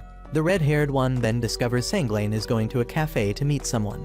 A moment later, a man appears. The red-haired one is shocked and speaks a bit loudly, getting noticed. He's curious about this man's identity, and when they started contacting each other, Sanglain then takes out some gold coins and a piece of paper and gives them to that man. Then they go their separate ways. The red-haired one then follows that man, going up into a forest. Due to the fog being too thick, he loses track of that man. But when following the direction that man went, before his eyes is a cemetery. That night, the red-haired one returns to base and hears that Sanglain and Mariandale have returned to the inn. He tells the blonde about Sanglain meeting a man. When learning the red-haired one lost track of that man, the blonde scolds him as useless. As for variation, his opponent Khan has now been defeated, so he has no more fighting spirit. They think Irek is also feeling lonely because Khan has been defeated, but he crawls into a tent and laughs like a madman. Day 3, they continue monitoring Sanglain and Mariandale. It seems he wants Mariandale to let him go have fun with girls, but she won't let him. So the whole day, Mariandale and Sanglain do nothing but stay at the inn, making the red-haired one want to go crazy. And so until night, Sanglain and Mariandale's side still has no movement. The red-haired one asks the blonde to keep watch here, while he goes out to investigate the man he lost track of yesterday. However, the red-haired one still has the same bad habits. He goes to a bar to drink with a young girl, claiming he's investigating.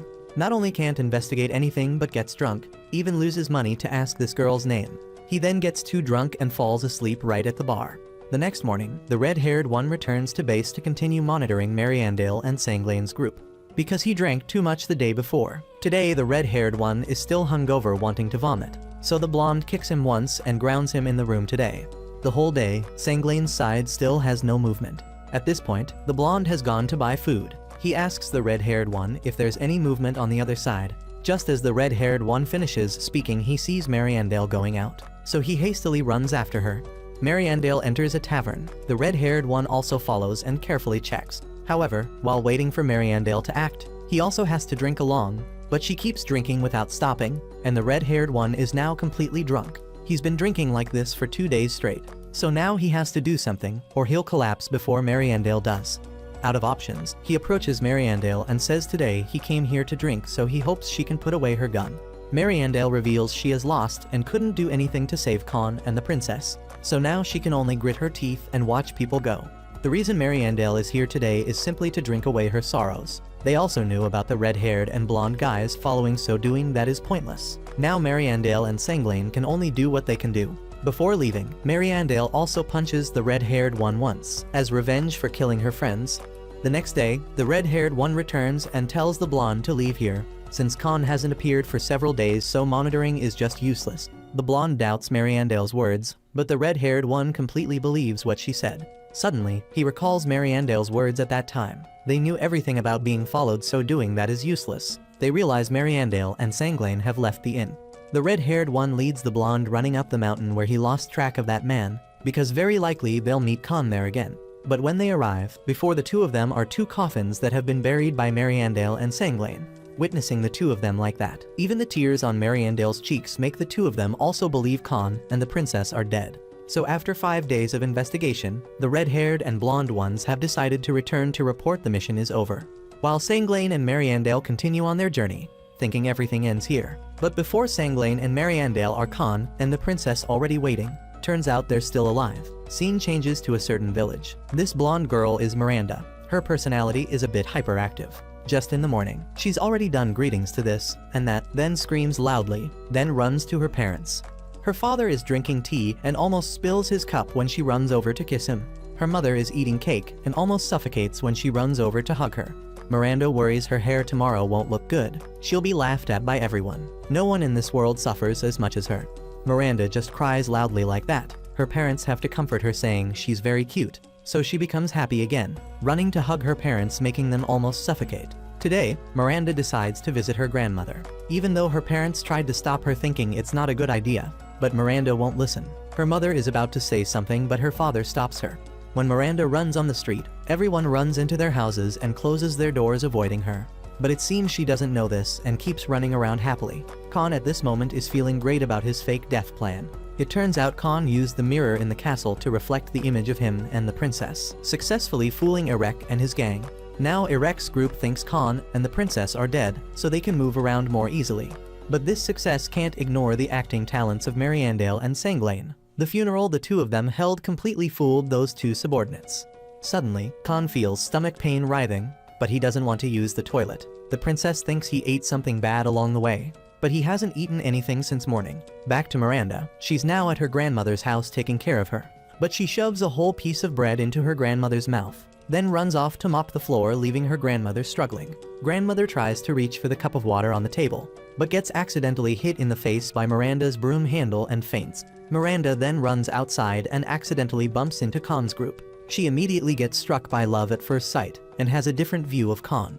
Miranda starts dreaming about a romance. She thinks Khan and she were born for each other. Khan just has a stomachache, but she thinks he has a terminal illness and is about to die, and the two will have to part. So after that, Miranda decides to follow Khan. Since his stomach still isn't better, Khan has to go see a doctor. Miranda sees Khan come out, continues to paint a bunch of tragic scenarios in her head. Then she doesn't watch where she's going and chases after him, causing the carriage driver to fall flat on his face. Miranda makes up her own drama, as if the two of them have been in a long relationship. She believes one slap might wake Khan up, so she charges forward, punching Khan repeatedly in the face, calling him a coward, then just leaves, thinking Khan will understand and come find her. Khan then returns to the group and complains about being beaten by some girl, but they think surely he did something because there's no way that girl would just beat him out of nowhere. Looking at Khan's swollen face now looks very funny, but regardless, they should still take Khan to a doctor. Outside, Miranda is still hiding to watch if Khan has realized her love yet. However, this time Mariandale will go with Khan to ensure nothing happens. Just seeing her, Miranda immediately gets angry, thinking this woman dares steal her husband, and Khan is a lying playboy who betrayed her feelings. Miranda then takes a big sword intending to slash Khan. Luckily he dodges. She then accidentally loses balance and is caught by Khan, making her feelings bloom again. But earlier, while swinging the sword, Miranda accidentally slashed Mariandale's clothes, thinking she's trying to show off. So Miranda punches Khan once, then leaves again. Khan then gets to see the doctor for an examination. It seems he just has mild food poisoning, and his illness will get better in the next few days if he eats lightly. But the doctor says Khan's collarbone is broken and asks what happened. Khan recounts he was just minding his own business when a beautiful girl charged at him and attacked him. Why, he doesn't know. After leaving, Mariandale asks Khan if he really doesn't know what's happening, but if he knew, he would have known how to handle it. Miranda is still standing watching them, blaming herself for being hasty and attacking Khan. She thinks the reason Khan is being unfaithful is so she won't love Khan and stay away from him. But actually, he really loves her. After making up her own drama like that, Miranda runs out to the middle of the road and shouts loudly, but Khan doesn't hear. Thinking he's ignoring her, she charges forward, throwing bombs, then uses chains to tie up Khan's legs. Khan starts praying and saying goodbye to his game account and savings in the other world. But remembering the hot photos he saved on his computer might get leaked out. Khan can't die here yet. He tells Miranda he still has things to finish, so please wait a bit. Miranda thinks the thing Khan wants to finish is confessing to her, so she shyly turns away. He takes this opportunity to try to escape.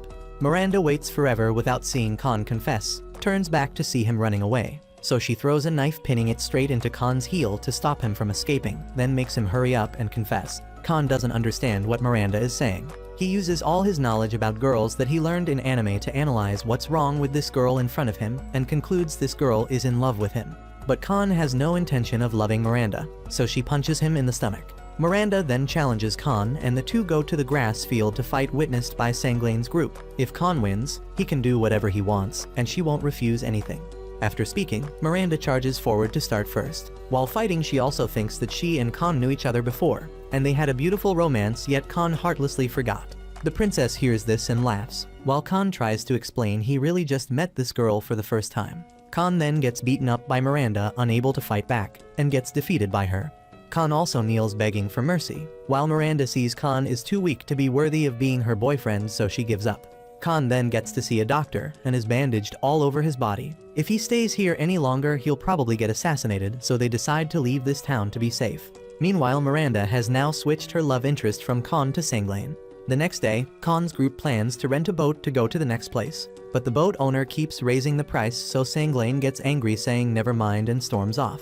When they get back, Khan wonders why Sanglane didn't rent the whole boat. Could it be because he doesn't have enough money? But he says he has plenty of money. It's just that he doesn't like those guys always raising prices. The princess then suggests they continue walking. She also wants to go to Nanrapat to play and try the fried candied snack there. However, if they walk, it will be farther, and they'll need 3 more days to arrive. So Khan opposes because he needs to hurry and find a way home. But since it's only 3 extra days, it won't kill anyone, so they can have some fun before reaching the capital. They then prepare provisions for the trip. Khan has asked to split up to find a toilet. While passing through an alley, Khan runs into the red-haired subordinate of Erek, but he's drunk so he thinks he's seeing things. Still hasn't found a toilet when suddenly Khan hears someone's voice talking and follows it. Arriving there, he discovers Pet is reporting to someone. It just hangs up the communicator and turns around to see Khan behind it. It tries to play dumb, but Khan has seen everything. So he runs over, picks it up and shakes hard, making it dizzy and vomit right in his face. Khan is washing his face at the fountain when Variation and another guy walk by and see him, but they just think this is an illusion. Pet at this point also speaks human language and blames Khan for shaking so hard that it vomited.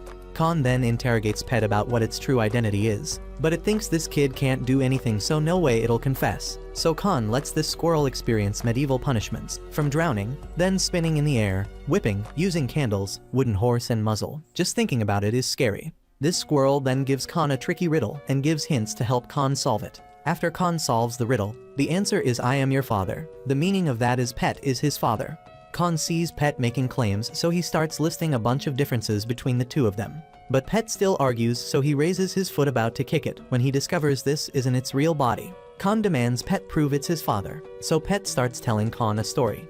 Long ago, when Khan was born, Pet and its wife were so happy, they threw a party to celebrate. However, it forgot to invite a witch to the party, so that witch was furious and cursed Khan. Pet admits it stood up to protect Khan, so after that it had to live in this form. But unfortunately Khan doesn't believe it because this sounds like a fairy tale. Then Pet continues, when the prince grew up he looked very much like a girl. One time playing ball outside, he accidentally dropped the ball into the pond. A talking frog suddenly appeared offering to help him and wanting to be friends. That night, when the prince was about to sleep, the talking frog from earlier had crept over wanting to do some things, then the two would become husband and wife. Khan already knows the ending of that story, so he tells it all himself. Pet says it hasn't told stories in a long time, so its memory is a bit mixed up. Pet continues bragging it spent a lot of effort to find Khan, so Khan threatens if it keeps lying he'll grind it into tomato soup. Out of options, it has to tell the truth that Khan is the chosen one, and it's the one assigned to follow and watch over him and give him advice when needed, but he still doesn't believe what it says. Somewhere else, on the vast prairie, a female soldier under Erek is lying reading a romance novel under a tree when Khan's cart passes by. But she thinks she's seen things. Khan at this point keeps telling everyone Pet can speak human language. But in front of everyone it pretends to be a normal squirrel that doesn't understand anything. So they don't believe him, thinking he's sick, thinking they should get to the capital as soon as possible. The squirrel, knowing everyone is on its side, also joins in to tease Khan. He knows he can't win against this squirrel, so he proactively surrenders. He decides to get back at this squirrel. So after that, Khan admits he was hallucinating seeing Pet speak and dance. But then he says Pet is so cute its babies must be cute too. Khan then presses Pet's face against the window and gives it a choice of mate, either sheep or cat. So it has to speak human language, telling him it wants a mate that looks like itself. Khan decides to mess with this squirrel to the end, so he tells everyone Pet wants a hairless, slightly older female rat, then takes out exactly such a rat. Pet then can't take it anymore and runs onto the princess's head. But Khan says if during mating season it doesn't have a mate, then Pet will get sick. To help Pet live longer, Khan suggests they should neuter it. Saying that, Khan takes his sword to Pet's face, scaring it into running away screaming for mercy. Princess Piria at this point also realizes it seems Pet has been speaking human language. But to get revenge for earlier, Khan says he didn't hear anything, then continues pointing his sword at Pet and shouts, "You will be neutered." Right at this moment, Erek riding by on his horse sees this scene and is startled, thinking Khan is still alive. So he quickly covers that spot with his hand and pretends to not know anything. Not long after, Khan's group has arrived at the castle of the St. Piria Empire. This castle looks a bit small, but it can move on its own based on Alma technology applications. This capital is very vast, so if they walk from here to the palace, it will take a very long time, so they'll travel this way instead. Now they just need to stay overnight at this castle, and tomorrow morning they'll reach the palace. Meanwhile, the current king of the Piria Empire has met and discussed with the foreign minister of the neighboring kingdom, who is also the fiancé of the 36th princess. Today the minister came here to discuss the marriage. He heard about the princess being assassinated, but His Majesty doesn't believe the princess is dead because she has great fortune, and also says currently the princess has arrived at the capital and is on her way here. The foreign minister then orders his subordinates to investigate the princess's situation, and will punish the rebels if they discover she's still alive. Khan's group then arrives at the capital, and they will have to travel by this castle a bit longer to meet the king. However, they'll be taken up by cable car and elevator, so this process won't take much time. Just arriving at the palace, Khan's group is stared at by a bunch of old men standing in rows. All of them are relatives of the emperor, and everyone is eyeing the princess to seize the throne. The princess then goes to meet the king. Sure enough, this king has memory problems as he keeps remembering and forgetting. If not for the attendant beside him reminding him, he probably couldn't remember anything. Today, the princess came here for an audience about marrying her fiancé. While talking, he asks about breakfast again. Truly has mental issues. Then they give the princess something that looks very much like a crown, seems to be used for the wedding. As for Khan, the princess has told the king about Khan falling from the sky, and asks him how to send him back to the Sky City. And he instructs her to go meet the astrologer. Currently, he's at the Western Tower. Additionally, this king says he sees some destiny of Khan's, but before he can say it, he poops his pants and is taken away by attendants. Khan asks after him, but the princess stops him. His task now is to go find that astrologer. Khan then enters the rest room with the princess's group. They inform him now the princess will have to depart to her fiancé's place to hold the wedding. So Khan will have to find his way to meet that astrologer alone. But there are many towers in the west, and they also don't know which specific tower Khan needs to go to. Khan then asks them for a map to go by himself. Khan says if he finds a way home, he'll come back to say goodbye then go home. The princess's group, though very sad, can't trouble Khan anymore. Not knowing the way, Khan quickly gets lost in a place just like a maze. He calls each person Sanglane, Mariandale, and the princess for help, but of course they're not here. In desperation, Khan accidentally sees Pet again, secretly using a communicator to talk to someone. Pet says this is the Dark Zone, a place for the underworld to do business, so it's just making calls to find customers to make a living, and asks why Khan is here. Khan admits he's lost. He apologizes to Pet for treating it badly in the past, but currently he really needs its help, and it agrees. Khan then follows Pet's instructions, crawling from place to place. While they're crawling through a tunnel in a tower, they discover there's an illegal organization operating here. Pet throws Khan a mask, telling him to put it on to avoid being discovered. However, even though only peeking through a crack, Khan and Pet are still discovered by the leader of the rebel group there. He then tells Khan about their identity and plans, and uses the excuse that Khan now knows their secret to eliminate him. Khan then runs away, only to discover another rebel organization. The leader here has a special love for cute animals. He then also discovers Khan and Pet, then also tells them about his identity and the organization's secrets, then again uses the excuse that Khan knows all the secrets to eliminate him. Khan doesn't understand what's happening. He continues fleeing to another place, only to encounter yet another rebel organization in this tower. This gang is of transgender people, demanding gender equality for men. The script is the same again. Khan gets discovered by the leader, gets told identities and secrets, then they demand to eliminate him. Khan then manages to get outside the tower. Here, the three leaders of the three organizations he accidentally encountered have all gathered. Those three fight chaotically to compete for control of this tower. Khan also takes this opportunity to escape. More and more leaders of various organizations join in, creating a great war between factions. After running until out of breath, Khan finally arrives at that astrologer's tower. Khan meets that astrologer and asks him how to get to the Sky City, but he says he doesn't know. Suddenly, a woman's voice sounds, telling Khan to go to the princess's fiancé's house. There will be a way to lead him home. Khan asks her more about that, but she doesn't answer. Frustrated, Khan charges forward, but when opening the curtain, that woman's figure has disappeared. However, when looking up at the sky, he actually sees the shadow of the Sky City is there. So the next morning, Khan returns to the palace to meet the princess. The princess, seeing Khan, thinks he came back to say goodbye, but he says he also wants to go to her fiancé's castle, so he wants to ask to go along with everyone. Both Sanglane and Mariandale have also gathered completely. Additionally, today, there's one more person sent to escort everyone. And looking at these three people, they seem familiar, and who they are we all know. And after that, Khan's whole group is picked up by the princess's fiancé's hot air balloon. The rebel organization has now also heard news that Khan and the princess are still alive. They can no longer believe in Irek's abilities and must start acting by attacking from multiple sides in all areas. And now they have prepared very thoroughly for this plan.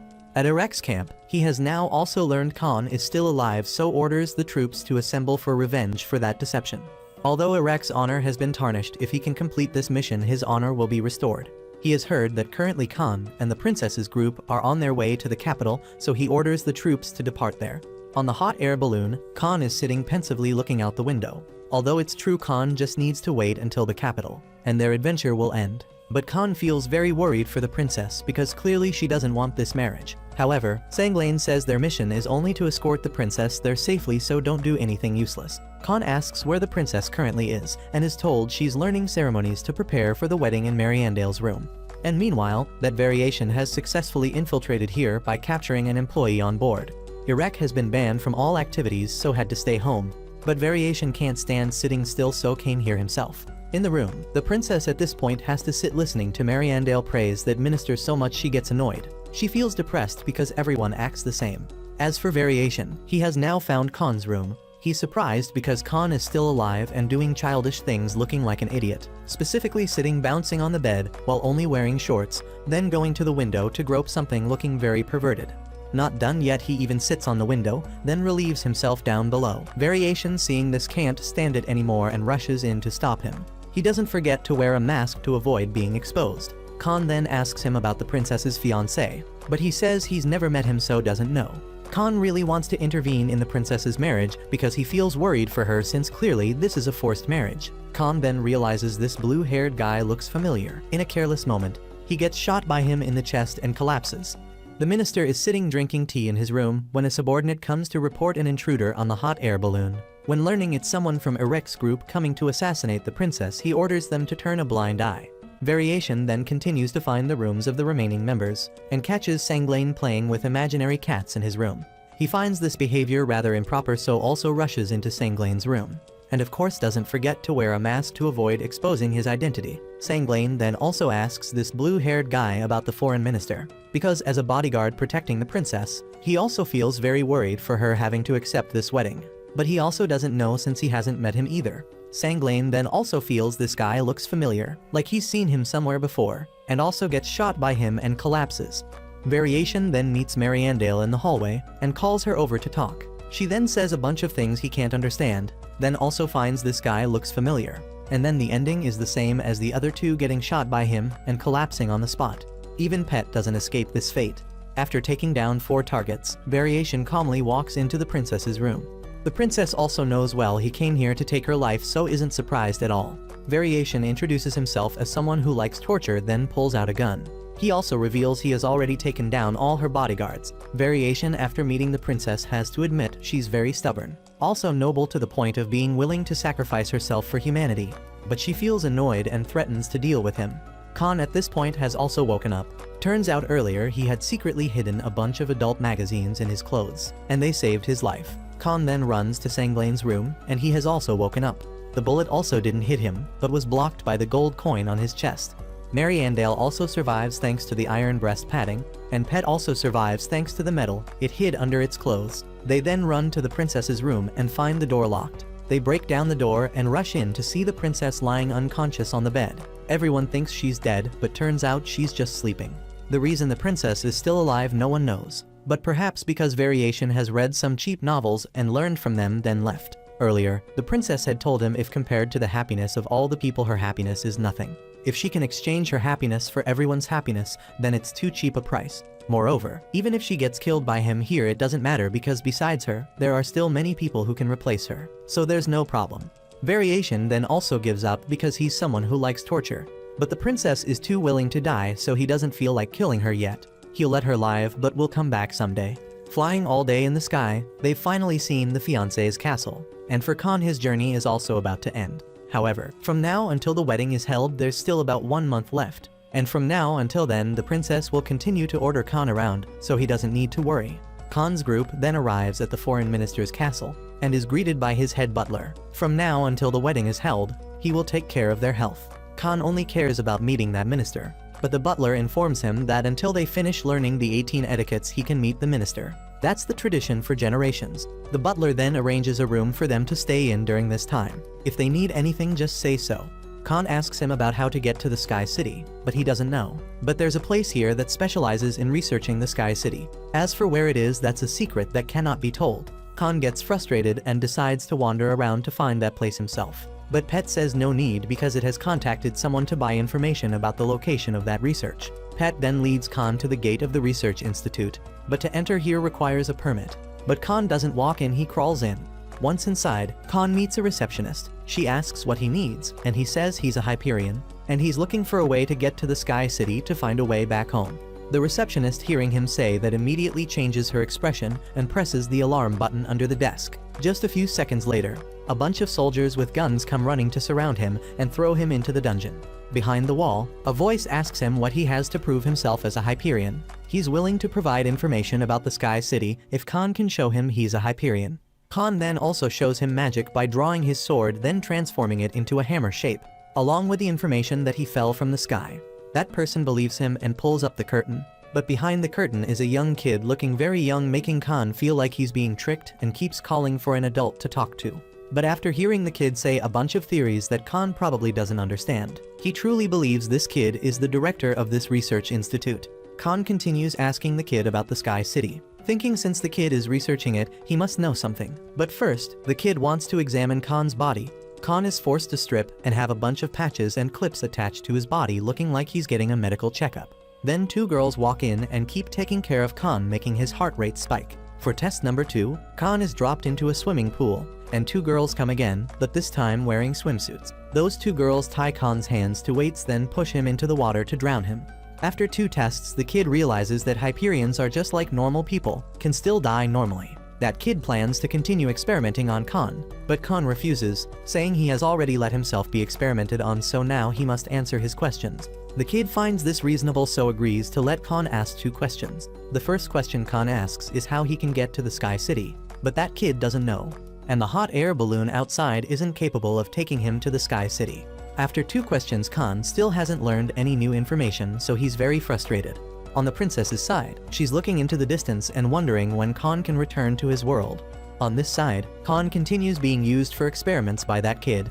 Khan is forced to run around a stadium, even being chased by a monster beast. Truly, when being chased by dogs, running speed increases unimaginably. Khan then gets strapped to a spinning table and spun like a pinwheel, dropped from a cliff into water, put into a cannon and fired hundreds of meters away, and tortured with perverted methods that, if not censored, would violate community standards. After finishing the level 2 tests, Khan is allowed to rest a bit and is allowed to ask 4 more questions. Khan has now learned from experience. First, he makes that kid tell everything he knows about the Sky City. The kid takes out a photo to show Khan. It seems Khan is quite lucky to have seen it twice with his own eyes, but they only know about its shape and don't have an orbital map of the Sky City, so they can't know where it flies and when.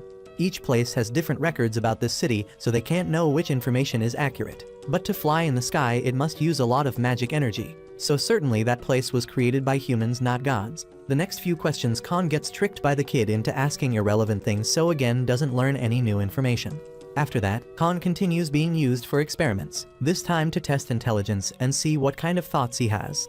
The experiment ends, and this time Khan gets to ask 2 questions. He has also started asking sharper questions. Khan asks that kid if there are any secrets about the Sky City that he can't tell Khan. Khan learns that in the past someone created a secret passage connecting the ground to the Sky City, but where it is now no one knows, so this kid knows everything about the Sky City, except how to get there. Khan then has nothing more to ask, so is about to stand up and leave. That kid runs after him and uses the eyes of a pitiful little brother to beg Khan to stay. While Khan is hesitating, he gets handcuffed by those 2 girls and tied to an operating table. The kid believes a Hyperion has the ability to absorb magic power into the body and release it at will, so there must be some special organ inside that normal experiments can't identify. This era doesn't have X-ray or MRI machines, so certainly he can only lie still waiting to be dissected. Just as they're about to act, Pet cuts the power and comes to rescue him. The way out is surrounded by soldiers, so Khan takes out his hammer and smashes through the research institute wall, then runs outside. Despite the kid using pitiful eyes again, this time Khan is no longer fooled. Scene changes to Irek's camp. The black-haired close associate of Irek is tying himself upside down to self-reflect about his commander being suspended from duty. The red-haired one self-reflects by reading adult magazines, but not being allowed to go out to play, and the blonde self-reflects by eating chili instead of drinking alcohol. Irek at this point is also bored of sitting around, so decides to act. He will track down Khan's whereabouts and infiltrate the minister's territory. Khan at this point has to follow the princess to attend lessons about the 18 marriage ceremonies. Khan stands listening until fed up with these ceremonies, but when it comes to the last one, he hears the name of the Sky City, immediately rushes forward to ask the butler what it is, but he says wait until they learn it to know.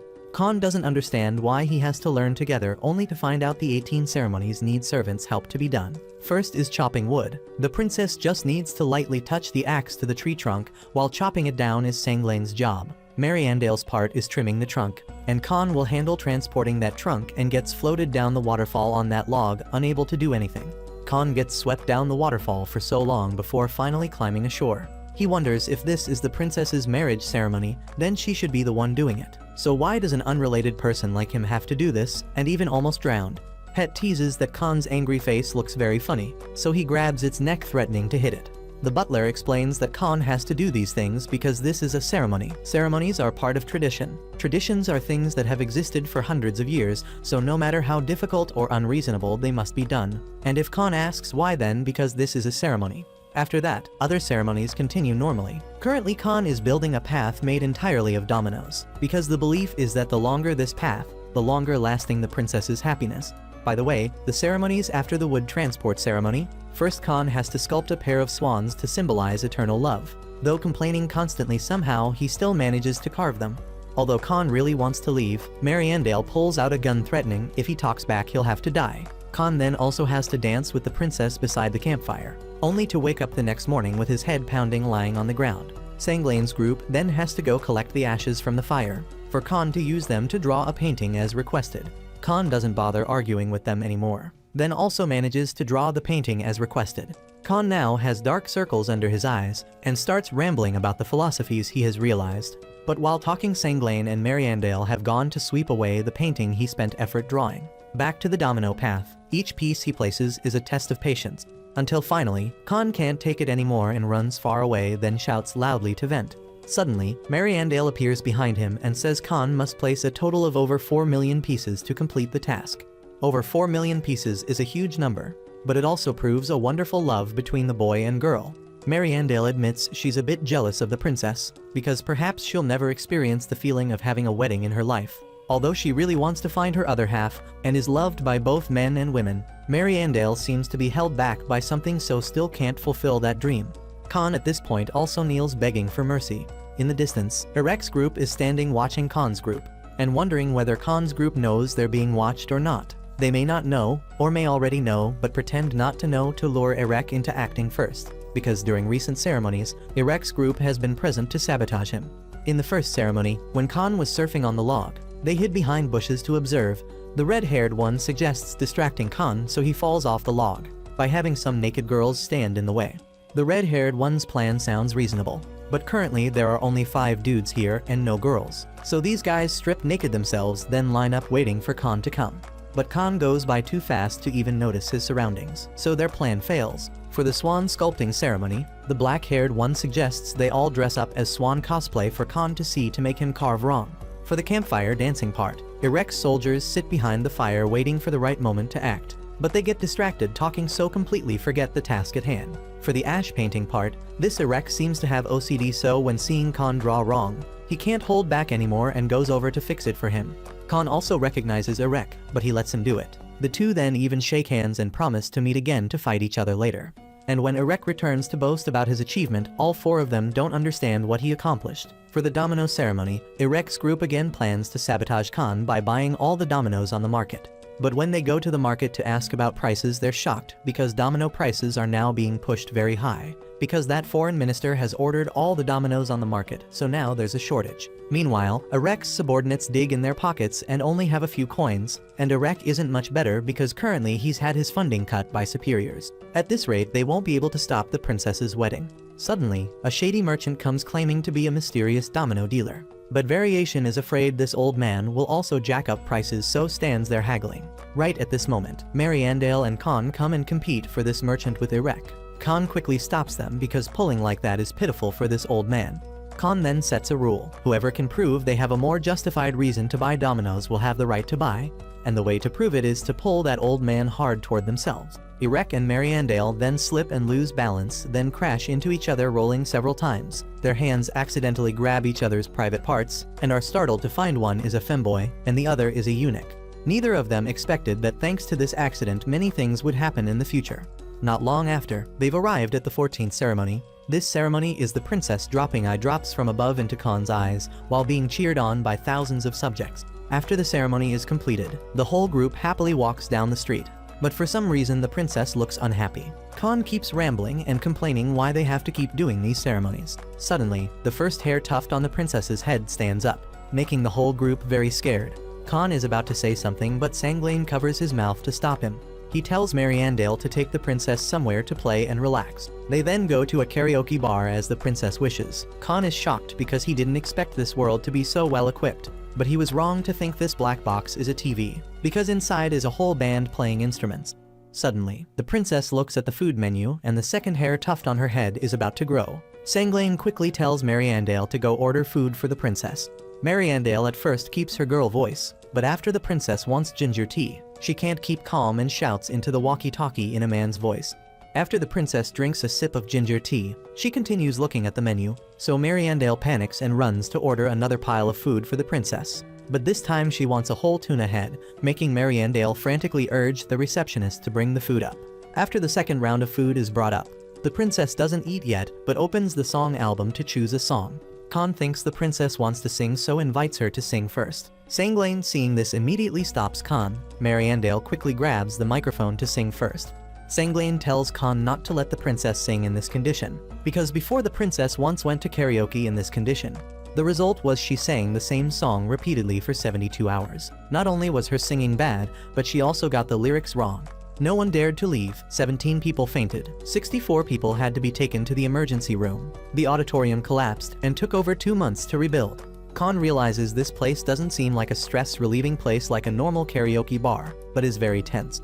Just as Mariandale is about to sing, the princess immediately turns it off saying she doesn't like this song. Quickly choose another one. So Mariandale switches to singing a song about her undetermined gender. She keeps switching voices back and forth between male and female. Khan realizes everyone here has to sing songs they don't want to sing, despite being mocked and having their weaknesses exposed. All just to soothe this princess who is going through puberty. Khan then also understands this invisible pressure and accepts sitting there listening to them sing. Pet suggests Khan will sing next, so he throws the whole microphone at its face. Khan quickly turns to explain to the princess that he can't read the language of this world and doesn't know any songs, but in return he'll take on livening up the atmosphere here. The princess also understands Khan and apologizes to him. But now, who will be the next to sing? The princess's gaze shifts to Sanglain. He doesn't want to, but to preserve his life, he grabs a bottle of alcohol and chugs it. With alcohol comes words. Sanglain takes the microphone and sings a song about cute cats, making everyone freeze. Although Khan escaped the first 2 turns, after Sanglain finishes singing he's not sure. In desperation, Khan sees Mariandale signaling something to him. He looks in the direction she's pointing and understands she means for him to hold maracas and shake them. Khan and Mariandale stand enthusiastically cheering for Sanglain to sing. In the next room, Irek's group is also doing karaoke to relieve stress, when they hear loud noises from the next room. The red-haired one is about to go scold them, but the black-haired one stops him because today they came here to encourage Irek not to cause trouble. The blonde keeps flirting with Irek, so Variation puts a knife to his neck. Irek is about to stand up to sing a song, but before he can grab the microphone, Variation takes it. In the other room, Sanglain has also finished shouting. Suddenly, the princess discovers karaoke here also has a scoring machine, so she gives the microphone to Pet and makes it sing. Pet wants to refuse, but is afraid to die, so reluctantly sings. The current score is 80 points. If it sings lower than that score, the princess will throw it into the soup pot immediately. Pet gets so scared it faints, which means a death sentence. The princess signals Mariandale to order a soup pot to bring in. Although the receptionist says that's forbidden, Mariandale doesn't care, shouting into the walkie-talkie to make them bring it up. Khan although hates Pet, but witnessing this wants to do something to help it. Sanglain stops him because if he makes a sound the noise will get picked up and the score will be marked low. So now the best thing is to sit still and pray for Pet to survive. Surprisingly, Pet sings quite well. Seems like necessity is the mother of invention. But there's a problem because singing so passionately, Pet accidentally blurts out catchphrases not in the lyrics, which will be counted as wrong lyrics and marked down. After Pet finishes singing, it feels confident thinking it just sang very well. However, everyone is offering condolences and preparing ingredients for the soup pot. The princess demands to see how many points Pet got. If it's 80, then it can live. The machine starts counting points. The number flashes at 80 then stops at 70. Because the light up there is also red, Sanglain throws a piece of meat on it. The princess's eyes can't see clearly. Khan quickly runs to cover the scoring machine. At this point, the slice of tuna is about to fall, so Mariandale takes out her gun and shoots the karaoke machine, successfully saving Pet's life. Irek's group at this point is all completely drunk and can't tell anything apart. Irek then goes to the bathroom and shouts loudly that he also wants to sing. Khan passes by and hears, but turns a blind eye. Irek really wants to sing a song, but the remote keeps getting grabbed back and forth by his underlings, so he has to give up. As for Khan, he is about to open the room door, but when seeing their shadows through the window, he realizes he's not stupid enough to go into this hell, so he plans to leave first. If asked, just say he got lost. But just as Khan thinks about escaping from hell to return to warm blankets and soft beds, hell pulls him back. The whole group then has to sit listening to the princess sing the same song continuously until the next morning. As for Irek, his underlings have finally fallen asleep.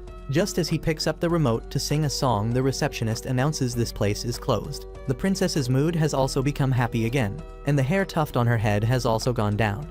Before long, they've arrived at the final ceremony to be done. It's called the Ovidia ceremony, but is actually rhino fighting. After the headbutting greeting, the bride and groom also step down from the car in extremely beautiful wedding attire. But one hair tuft on the princess's head stands up for some reason. Mariandale cries heavily because the princess looks very beautiful, and Khan also has to admit that fiancé looks very handsome. Khan feels a bit disappointed because he thought he would learn something about how to get to the sky. But turns out this ceremony is just the name. Irek's group at this point also realizes they've failed to stop the wedding from happening. Irek can't understand why the rebel organization suspended them, letting this wedding proceed more smoothly. Variation notices something is wrong, so volunteers to investigate. The red-haired one seeing this also wants to tag along, but the blonde stops him, fearing he'll go fooling around again. But Irek says just let him go because now he doesn't care about anything anymore. Irek then also goes down into the crowd himself to find Khan, making the blonde have to chase after to stop him. That night, when Khan's group is in the room, the princess comes to say goodbye to them, also thanking everyone for being by her side and protecting her during this time. Mariandale says the princess can say she doesn't like this marriage, and surely Khan will rescue her from here. But the princess says no need.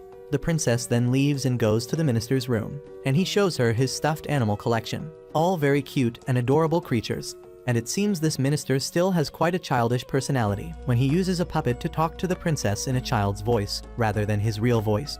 The minister then tells the princess to change into very cute outfits, and decides to choose the lizard outfit. As for Khan, at this point he can't stop bouncing his leg because he's worried about the princess. But Sanglain says worrying is useless and advises him to go sleep. But he can't sleep because he's afraid that Minister is a pervert and will do something to the princess. Mariandale tells Khan that's the princess's choice, and she has accepted, so please don't meddle in other people's affairs. As for the princess, that Minister still wants to find ways to make the princess happy. But she tells him to read prime numbers, making him so deflated he gets sleepy. Khan at this point can't stop thinking about dark things, so he punches himself in the face, then bangs his head against the wall to stop thinking nonsense. The princess and her husband at this point are in bed. He's about to do something, but right at that moment, 3 hair tufts on the princess's head all stand up at once, so that whole room is destroyed. Khan hears the princess's voice and quickly runs over to see that minister lying face down with his butt in the air begging for his life. The soldiers then also run over, and think Khan is trying to assassinate him. So Sanglain and Mariandale have to charge in to clear a path for Khan and the princess to escape. By the river, Irek is sitting alone, feeling sorry for himself, reflecting on his life, about the things he's doing, when Khan's group comes and says this place is yours, then runs away. Before Irek can understand what's happening, a rain of arrows is fired at him. Luckily, he manages to hide behind a tree. He then also reunites with the black-haired and blonde ones. When learning these two were eavesdropping on his private thoughts, Irek embarrassedly blushes angrily and charges out to fight those soldiers to vent. The soldiers think Irek is an accomplice of the one who assassinated the minister. Now Irek realizes he's been set up by Khan. Khan's group has run to a flower field. They then ask the princess why she hit the minister. They also list a bunch of reasons, but all wrong. The final reason is because one of his nose hairs was sticking out and kept wiggling, making her very annoyed, so she punched him. Turns out she's still just an innocent young girl. Khan has to self-reflect about his dark thoughts. The minister decides to take revenge, while Irek and his men run for their lives, cursing Khan while running. The rebel army at this point is very pleased because the plan to damage the relationship between the princess and that minister has succeeded. Now a war will break out and threaten world peace. Variation at this point has been discovered by some guards. He tries to run but gets knocked down by 4 Ulbrians, which are Hyperion robots created by the Rebel Council. Suddenly a pink portal opens and Variation is teleported away. Irek's group at this point is also exhausted and has to hide up in a tree. Guard dogs have sniffed them out and found the group's hiding spot. but Irek's group is also teleported away by that portal. As for Khan's group, Pet at this point has also received news and tells the group not to be shocked but to prepare themselves, and then the whole group is also teleported away. Khan wakes up to find himself back in his room in his world. Suddenly, on the screen appears the girl named Flora he met at the beginning.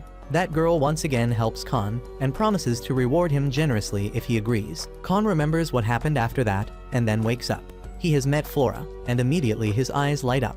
Flora says she called Khan here to ask him to help save this world, because there's a man plotting to sink the whole world by causing war between empires. Khan then asks that girl how she can summon Khan here, and she says using an ancient secret technique. As for her name, she asks permission to keep it secret. Flora also adds, if Khan doesn't want to help, she won't force him, because this might make him face death. Khan can also go home if he wants. He's very excited because he can return home. But when remembering he's already overcome countless difficulties and going home empty-handed would be lame. Moreover, being asked by such a beautiful girl is hard to refuse. She even promises to fulfill one of his wishes if he returns alive. Pet at this point also appears. It admits it was sent by this girl to closely follow their group. Irek's group at this point has also woken up. The red-haired one confesses earlier he went into a bar while on the mission, so he gets scolded by the whole group. A path then opens, and Irek's group decides to follow that path. Both Sanglain and Mariandale are also on their way. All those paths lead them to the room where Flora is sitting. Irek also recognizes her and runs over calling her name, but Flora says this name isn't her real name, but just an alias. Khan's group then also gathers completely and encounters Irek's group, so they're about to start fighting. Flora then tells them about Ikshan. That's the name of a self-proclaimed tribe from ancient times. They could freely control Alma energy, then built their own nation. But after just one battle, everything vanished. And now, someone is planning to cause war again. However, he doesn't act directly but secretly creates conflict between two opposing sides. The princess is the one entrusted with building peaceful relations but has failed. Variation has also heard things in the organization. They thoroughly investigated the princess's personality, then trapped her with the nose hair. Irek hearing this can't believe it because all this time he thought his organization was fighting for justice. To prevent that from happening, Flora has summoned someone from another world and given another person in this world the power of a Hyperion. That's Irek and Khan. She wants to do this so the two sides balance their power. However, now things are about to be exposed, so she has summoned everyone here and given all of them the power of a Hyperion to stop this war. They're still arguing about why the other side gets to be Hyperion, when Flora says since they were transferred here, everyone has become a Hyperion. Flora has used special power to turn all of them into Hyperions, and now anyone can use magic energy. To use magic energy, they need to use specialized weapons, and Flora has also prepared for them. They can go down there and choose the weapon that suits them. Khan, after hearing this lady's persuasion, has also decided to stay here to fight. Down in the basement, they're very surprised because Alma weapons are placed in colorful balls and stuffed inside a giant machine. Specifically a gacha machine, but people in this world don't know that. They then compete using force to try to unlock it, but all fail. Irek is still sitting stunned after learning he was originally chosen to be a Hyperion warrior just because he had slightly better qualities than others. Khan sits pondering his choice. If he returns, he'll live but always be a virgin. But if he stays, he'll have to face death. He now regrets that he didn't properly learn martial arts and swordsmanship before. Even the princess, using both Hyperion magic power plus all three hair tufts standing up, can't budge the lock. Khan quickly runs over and tells them to insert money into the slot, then turn the lever. The princess's group then tries inserting money and admits it actually works. They've spent a lot of money to choose the weapons they like, and the leftover weapons are left for Irek's group to freely choose. The pink portal then opens again and Irek's group is sent back to their original position before coming here. Variation has something to say to Irek, but before he can say it, he's teleported away. Irek is now uncertain which side to fight for. Khan then also has found his own answer. He goes to Flora and says he'll stay here, so please turn him into a man. But Khan didn't expect the one helping him would be Sanglain, so he doesn't look too happy. Flora then also teleports the whole group back to their original position, also reminding them if they need help just have Pet contact her. Before being teleported away, Khan asks Flora about how to get to the Sky City, and learns that currently that city no longer exists and has been sunk deep into the sea. The princess's whole group is then teleported back to the forest. The group doesn't seem to believe Flora much, but Khan stands up and guarantees because with breasts this big, she's definitely a good person. Variation at this point is investigating at an abandoned factory when a mysterious man approaches him. That man claims he came here under Irek's orders to bring Variation back to base. Now they will leave the rebel organization's territory to go to the base where Irek is waiting. Variation recalls the time before Irek's group was formed. It was one evening, there were two thugs fighting when a black-haired man wearing glasses came to intervene, then also knocked down both of them. The red-haired guy then steps out from the alley and invites that man to go eat noodles to talk. The red-haired one says currently this city is full of criminals everywhere. Ever since the magic energy revolution, all the world's standards have changed. Along with continuous modernization, people's lives have improved. But greed remains unchanged, so it has dragged this city down. Criminals are becoming more sophisticated, and the number of criminals keeps increasing. The red-haired one is currently working for an organization that specializes in catching criminals. This organization is currently looking to recruit more people, and this man is an extremely promising candidate. The red-haired one promises to keep his baldness a secret, so he doesn't need to worry. The next day, that man follows the red-haired one to the headquarters to apply for a job. Everyone here looks quite friendly. Irek then introduces himself and says although their organization is currently small, he will try to develop it into the largest in the world. Everyone here has nicknames, so Irek decides to nickname that man Baldi, making everyone burst out laughing. He scolds the red-haired one because he promised to keep this secret. Right at this moment, Irek receives a phone call, reporting a hostage situation. They then go to the scene with the police. This robber is very dangerous because he's armed with weapons. Irek is assigning tasks to subordinates, but when he turns to that man, he's already run off somewhere. A moment later, that man walks out of the warehouse leading the criminal while everyone doesn't understand what happened. And from then on, he has helped Irek's group solve many cases and earned everyone's trust. However, actually this man is a spy, planted to gain everyone's trust, then monitor them and report back to his master. The next day, while sitting in the car, the black-haired one asks that man if he's free during the upcoming vacation, because the black-haired one will be having a wedding and wants to introduce his friend to her. That man, when hearing the word friends, is quite shocked and promises to definitely come. Back at the office, Irek has just received a phone call announcing they've been sponsored by an organization, and that organization is none other than the current rebel organization. Everyone then gets very excited and makes plans to go drinking that night. Only that man nicknamed Baldi looks visibly unhappy. That night, Baldi is given an additional mission to assassinate boss Irek within a week. When returning home, Baldi discovers there's a cat in the house and gives it milk to drink. He then sits thinking whether he should continue being a professional thug or throw everything away to live a new life. The next day, Irek's group receives a crime report call. There's a robbery at Piria Bank, and this robber has weapons. This mission Irek will also participate with them. The whole group monitors the robbers from a building across the street. Irek brings out the building blueprint. According to a released hostage, the remaining hostages are being held in a room on the first floor. After dividing tasks, everyone is in position. The blonde takes the sniper position. Irek and Baldi rappel down to the second floor. And then there's a chaotic battle scene with the police having the upper hand. But somehow all the supporting characters keep missing their shots. Truly only happens in movies. All hostages have been rescued and the mission is completely successful. One robber is still alive and raises his gun to shoot Irek, but Baldi takes him down. Irek is about to thank him, but he points his gun at Irek and says he'll take Irek's life here.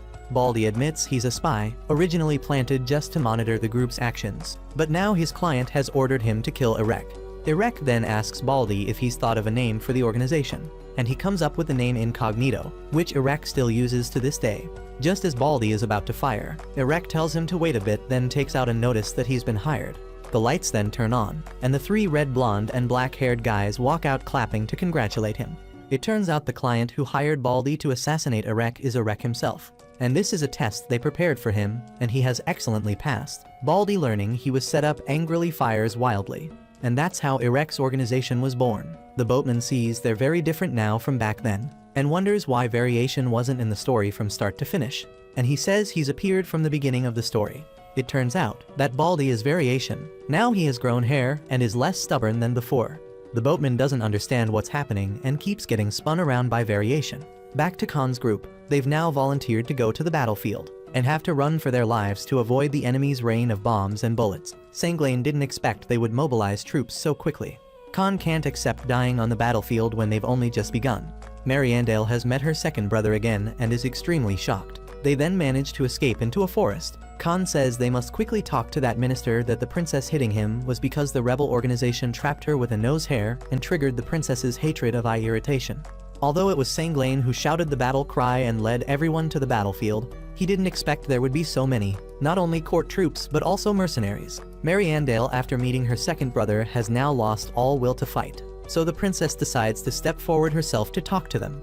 But when arriving, the princess like Mariandale meets her second brother who is serving the warring side, and also loses all will to fight, making the group have to flee again to think of another way.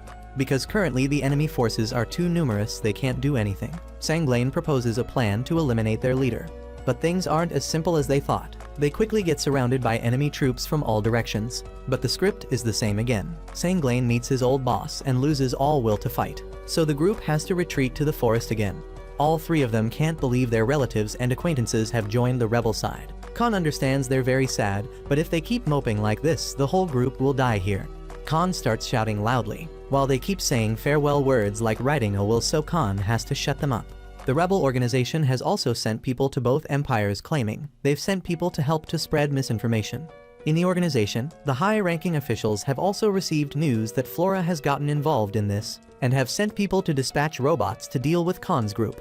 Khan's group at this point has temporarily set aside the battlefield and gone to eat a hearty meal to restore morale, because you can't fight on an empty stomach. They've also looked at reality, that currently the princess's group is too few. If they keep rushing into battle with those people, they'll only die, regardless of what others say. Khan will have to stop this war at all costs by any means. Suddenly, a little girl walks by and overhears them talking. She gives Khan a flower and asks him to please stop this war. When they leave the restaurant, the strap on Khan's clog suddenly breaks, making him fall flat on his face. At the same time, a black cat walks by.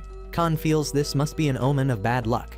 But in this world, it's actually good luck. Khan finds this confusing, but whatever. His hand then gets something on it, but he thinks this is also good luck. Then the princess's group says this is bad luck and stays away from him. Khan doesn't really understand. He wipes his hand on the ground, and they say he just doubled his bad luck and chase him away. The origin of these superstitions comes from an event 800 years ago of a defeated warrior. Sanglain keeps telling the story while Khan doesn't bother listening and falls asleep. Khan thinks this is just superstition when suddenly a flower pot from a girl upstairs falls right in front of him. Khan is now scared pale and quickly asks Sanglain how to break the curse. Sanglain says Khan wants to break the curse, he must wash his hands with holy water. Mariandale has brought Khan a ladle of water for him to wash his hands. But this water must be poured by a virgin to be effective. And Mariandale is just a man with a woman's soul. So after that, a huge drill bit suddenly falls from the sky right in front of Khan. Then a whole poisonous spider crawls behind him and bites his neck. It seems his bad luck not only hasn't decreased but has increased.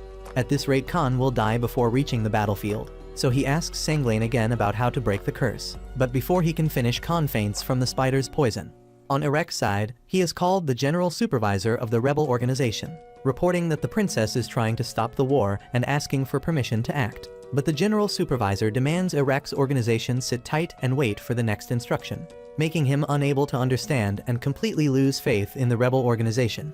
Right at this moment, Variation returns with serious injuries. Earlier he was surrounded by Ulbrians. Although he managed to defeat them all, he was seriously wounded. Variation has realized the organization wants to replace Irek's group with those Ulbrian. He warns Irek the organization's real purpose isn't world domination but destruction, then falls to the ground. Right then, the red-haired one returns and uses a newly learned resurrection technique to save Variation.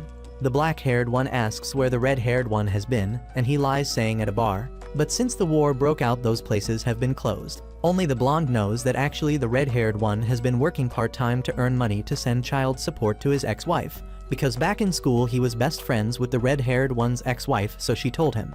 But the school the red-haired one's ex-wife attended is an all-girls school. How could the blonde study there? So he shyly says actually he's also a girl, shocking the whole group. But actually they've known for a long time, but since the blonde wanted to hide it, they didn't expose her. Only Irek is extremely panicked, learning he's been unintentionally seeing another girl on the side. Khan has then been cured of poison by Flora and has woken up. But his bad luck is still there, so he still has to do the curse-breaking ritual. Khan will have to perform the ritual that the princess's group has prepared. He's dropped into a jar of holy water poured by the princess herself. Sanglain below lights a fire to heat the water inside. Khan's task is to push the jar over himself and put out the fire. But almost out of time, and he still can't do it, so Flora shoots the jar, making it shatter and put out the fire. Khan doesn't know anything and thinks he did it himself, and is fired up with fighting spirit again. Khan asks Flora why she doesn't control the Sky City to fight, and she says it's controlled by a system far beyond their understanding, so she can't. Khan then takes out his phone and earphones to give to Flora, asking her to combine them with his Alma weapon.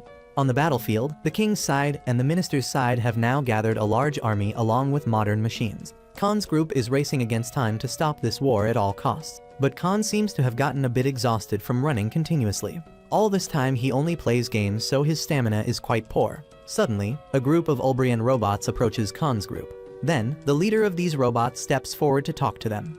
But he keeps laughing Kukuku while talking, making Khan very annoyed. He questions him about this, but he continues laughing Kukuku. This guy then orders those robots to charge at Khan's group. But he keeps rambling about the origin of these robots, so Khan has to draw his sword and tell them to hurry up and start. Sanglain takes a large sword and charges forward to clear the way, single-handedly taking on 4 to 5 robots at once, while the princess and Mariandale stand behind, one firing bullets, one casting spells blowing away those robots. Khan, witnessing this terrifying scene, thinks probably he doesn't need to do anything. But Khan soon realizes something is wrong when those robots have no intention of fighting them. Their real plan is just to stall the princess's group as long as possible to prevent them from reaching the battlefield, and war will truly break out. The princess wonders what benefit the rebel organization gets from war breaking out. The leader smugly tells their organization's plan. Now both sides have deployed all their forces for this war, so whoever wins won't be able to become world ruler. And then the organization will jump in at the end. Khan thinks they shouldn't waste time here, so tells Sanglain to leave. But they've sent vehicles with more robots to block the way. Khan's group is overwhelmed and has to retreat to find a hiding spot. Just when they're desperate, suddenly a light shines down from the sky. It's Irek's group. Irek and his 4 close associates have understood and separated from the rebel organization to act independently, and they've come here to help Khan's group. Irek's whole group charges up to attack the robots. Mariandale winks at Irek, making him feel buffed with 100% more strength, charging forward to unleash a devastating blow, destroying those robots. Khan's and Irek's groups then meet each other, but Khan keeps guessing what Irek is about to say, making him a bit upset. The two groups then temporarily cease fire and cooperate to stop this war. Everyone then travels in Irek's tank. Irek asks Khan how they can stop the war, and he says he's prepared a plan. Everything they've done until now is to prevent war from happening, so they must succeed. On the battlefield, soldiers from both sides are about to charge at each other for battle, but that old king is still sleeping soundly. Suddenly, a voice sounds. Khan is standing on the mountain preaching about peace to the soldiers below. Khan warns if they don't listen, they'll be punished mercilessly. Khan introduces the soldiers below that he and those standing up here are people from the ancient tribe chosen to be Hyperions, coming here to stop this war. But these people don't seem to trust them much, so they aim tank cannons straight at Khan's group. So the princess demonstrates for them by casting a spell to destroy several tanks below. That minister still seems stubborn and won't believe. He demands Khan, if he's really an ancient person, then show him magic. Khan was waiting for that, asking Flora to bring the Sky City to block above the soldiers. The soldiers, seeing this, give up all intention to fight, because fighting against the ancient tribe is opposing the gods. All the soldiers then drop their swords and scatter, running away. Even that minister's logistics team is no exception. The king's side plans to take this opportunity to attack, but soldiers from his side have also all run away. Khan's plan has initially succeeded. Now they need to take advantage of this panic to kidnap the king and that minister, make them sit down and sign a peace treaty. The rebel organization at this point has also heard news the external war has failed, and Irek has betrayed. But they're not fazed, because now they're releasing the final boss, which they've been carefully storing all this time. The ground suddenly shakes. A red eye appears in the rock. A monster rises, but that's only the head. That monster is riding on a giant beast ready to destroy everything in its path. Khan's group is completely helpless, because now they're like mosquitoes compared to this giant monster. That giant monster just breathing is enough to blow away everything on the ground. One sneeze is like a tsunami hitting the shore. This is the final boss of the rebel organization, Forzo. Khan calls Flora, asking her to think of a way to help, but in this situation she's also helpless. The heads of the rebel organization stand from afar and command this giant monster. Irek can't stand waiting to die, so plans to charge up and fight to the death with that monster. Khan stops them, because now they're like mosquitoes compared to this giant monster. But Irek says now they're no longer ordinary people but Hyperions. Khan helplessly stops trying to stop them. He just tells them if they want to fight that monster they need to aim at its feet. So the 5 Super Ranger brothers of Irek's house all charge up together. The princess's group also follows behind. They're like stars, except everyone shouts their skill names loudly, even though this isn't a game, so doing that is pointless. The 8 of them attack Forzo's feet, but it doesn't flinch at all. Not only that, that monster has started noticing their group, and spits saliva down like a storm, destroying everything wherever it goes. Khan can't take it anymore, so shouts loudly into his speaker, insulting that monster.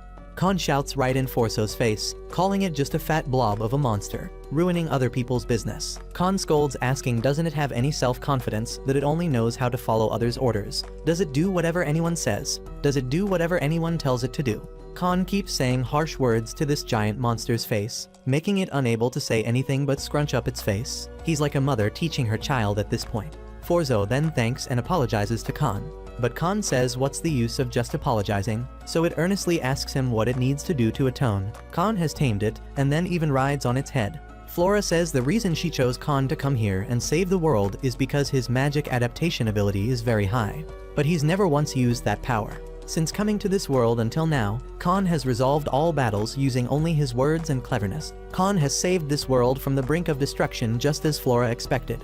Khan then carries the king and minister's tanks to where the group is, and the peace treaty is signed by both sides. Meanwhile, the heads of the rebel organization are fleeing when blocked by Irek's group. Irek has found enough evidence proving he's the one behind everything. The close associates are defeated, and the general supervisor is captured alive by the group.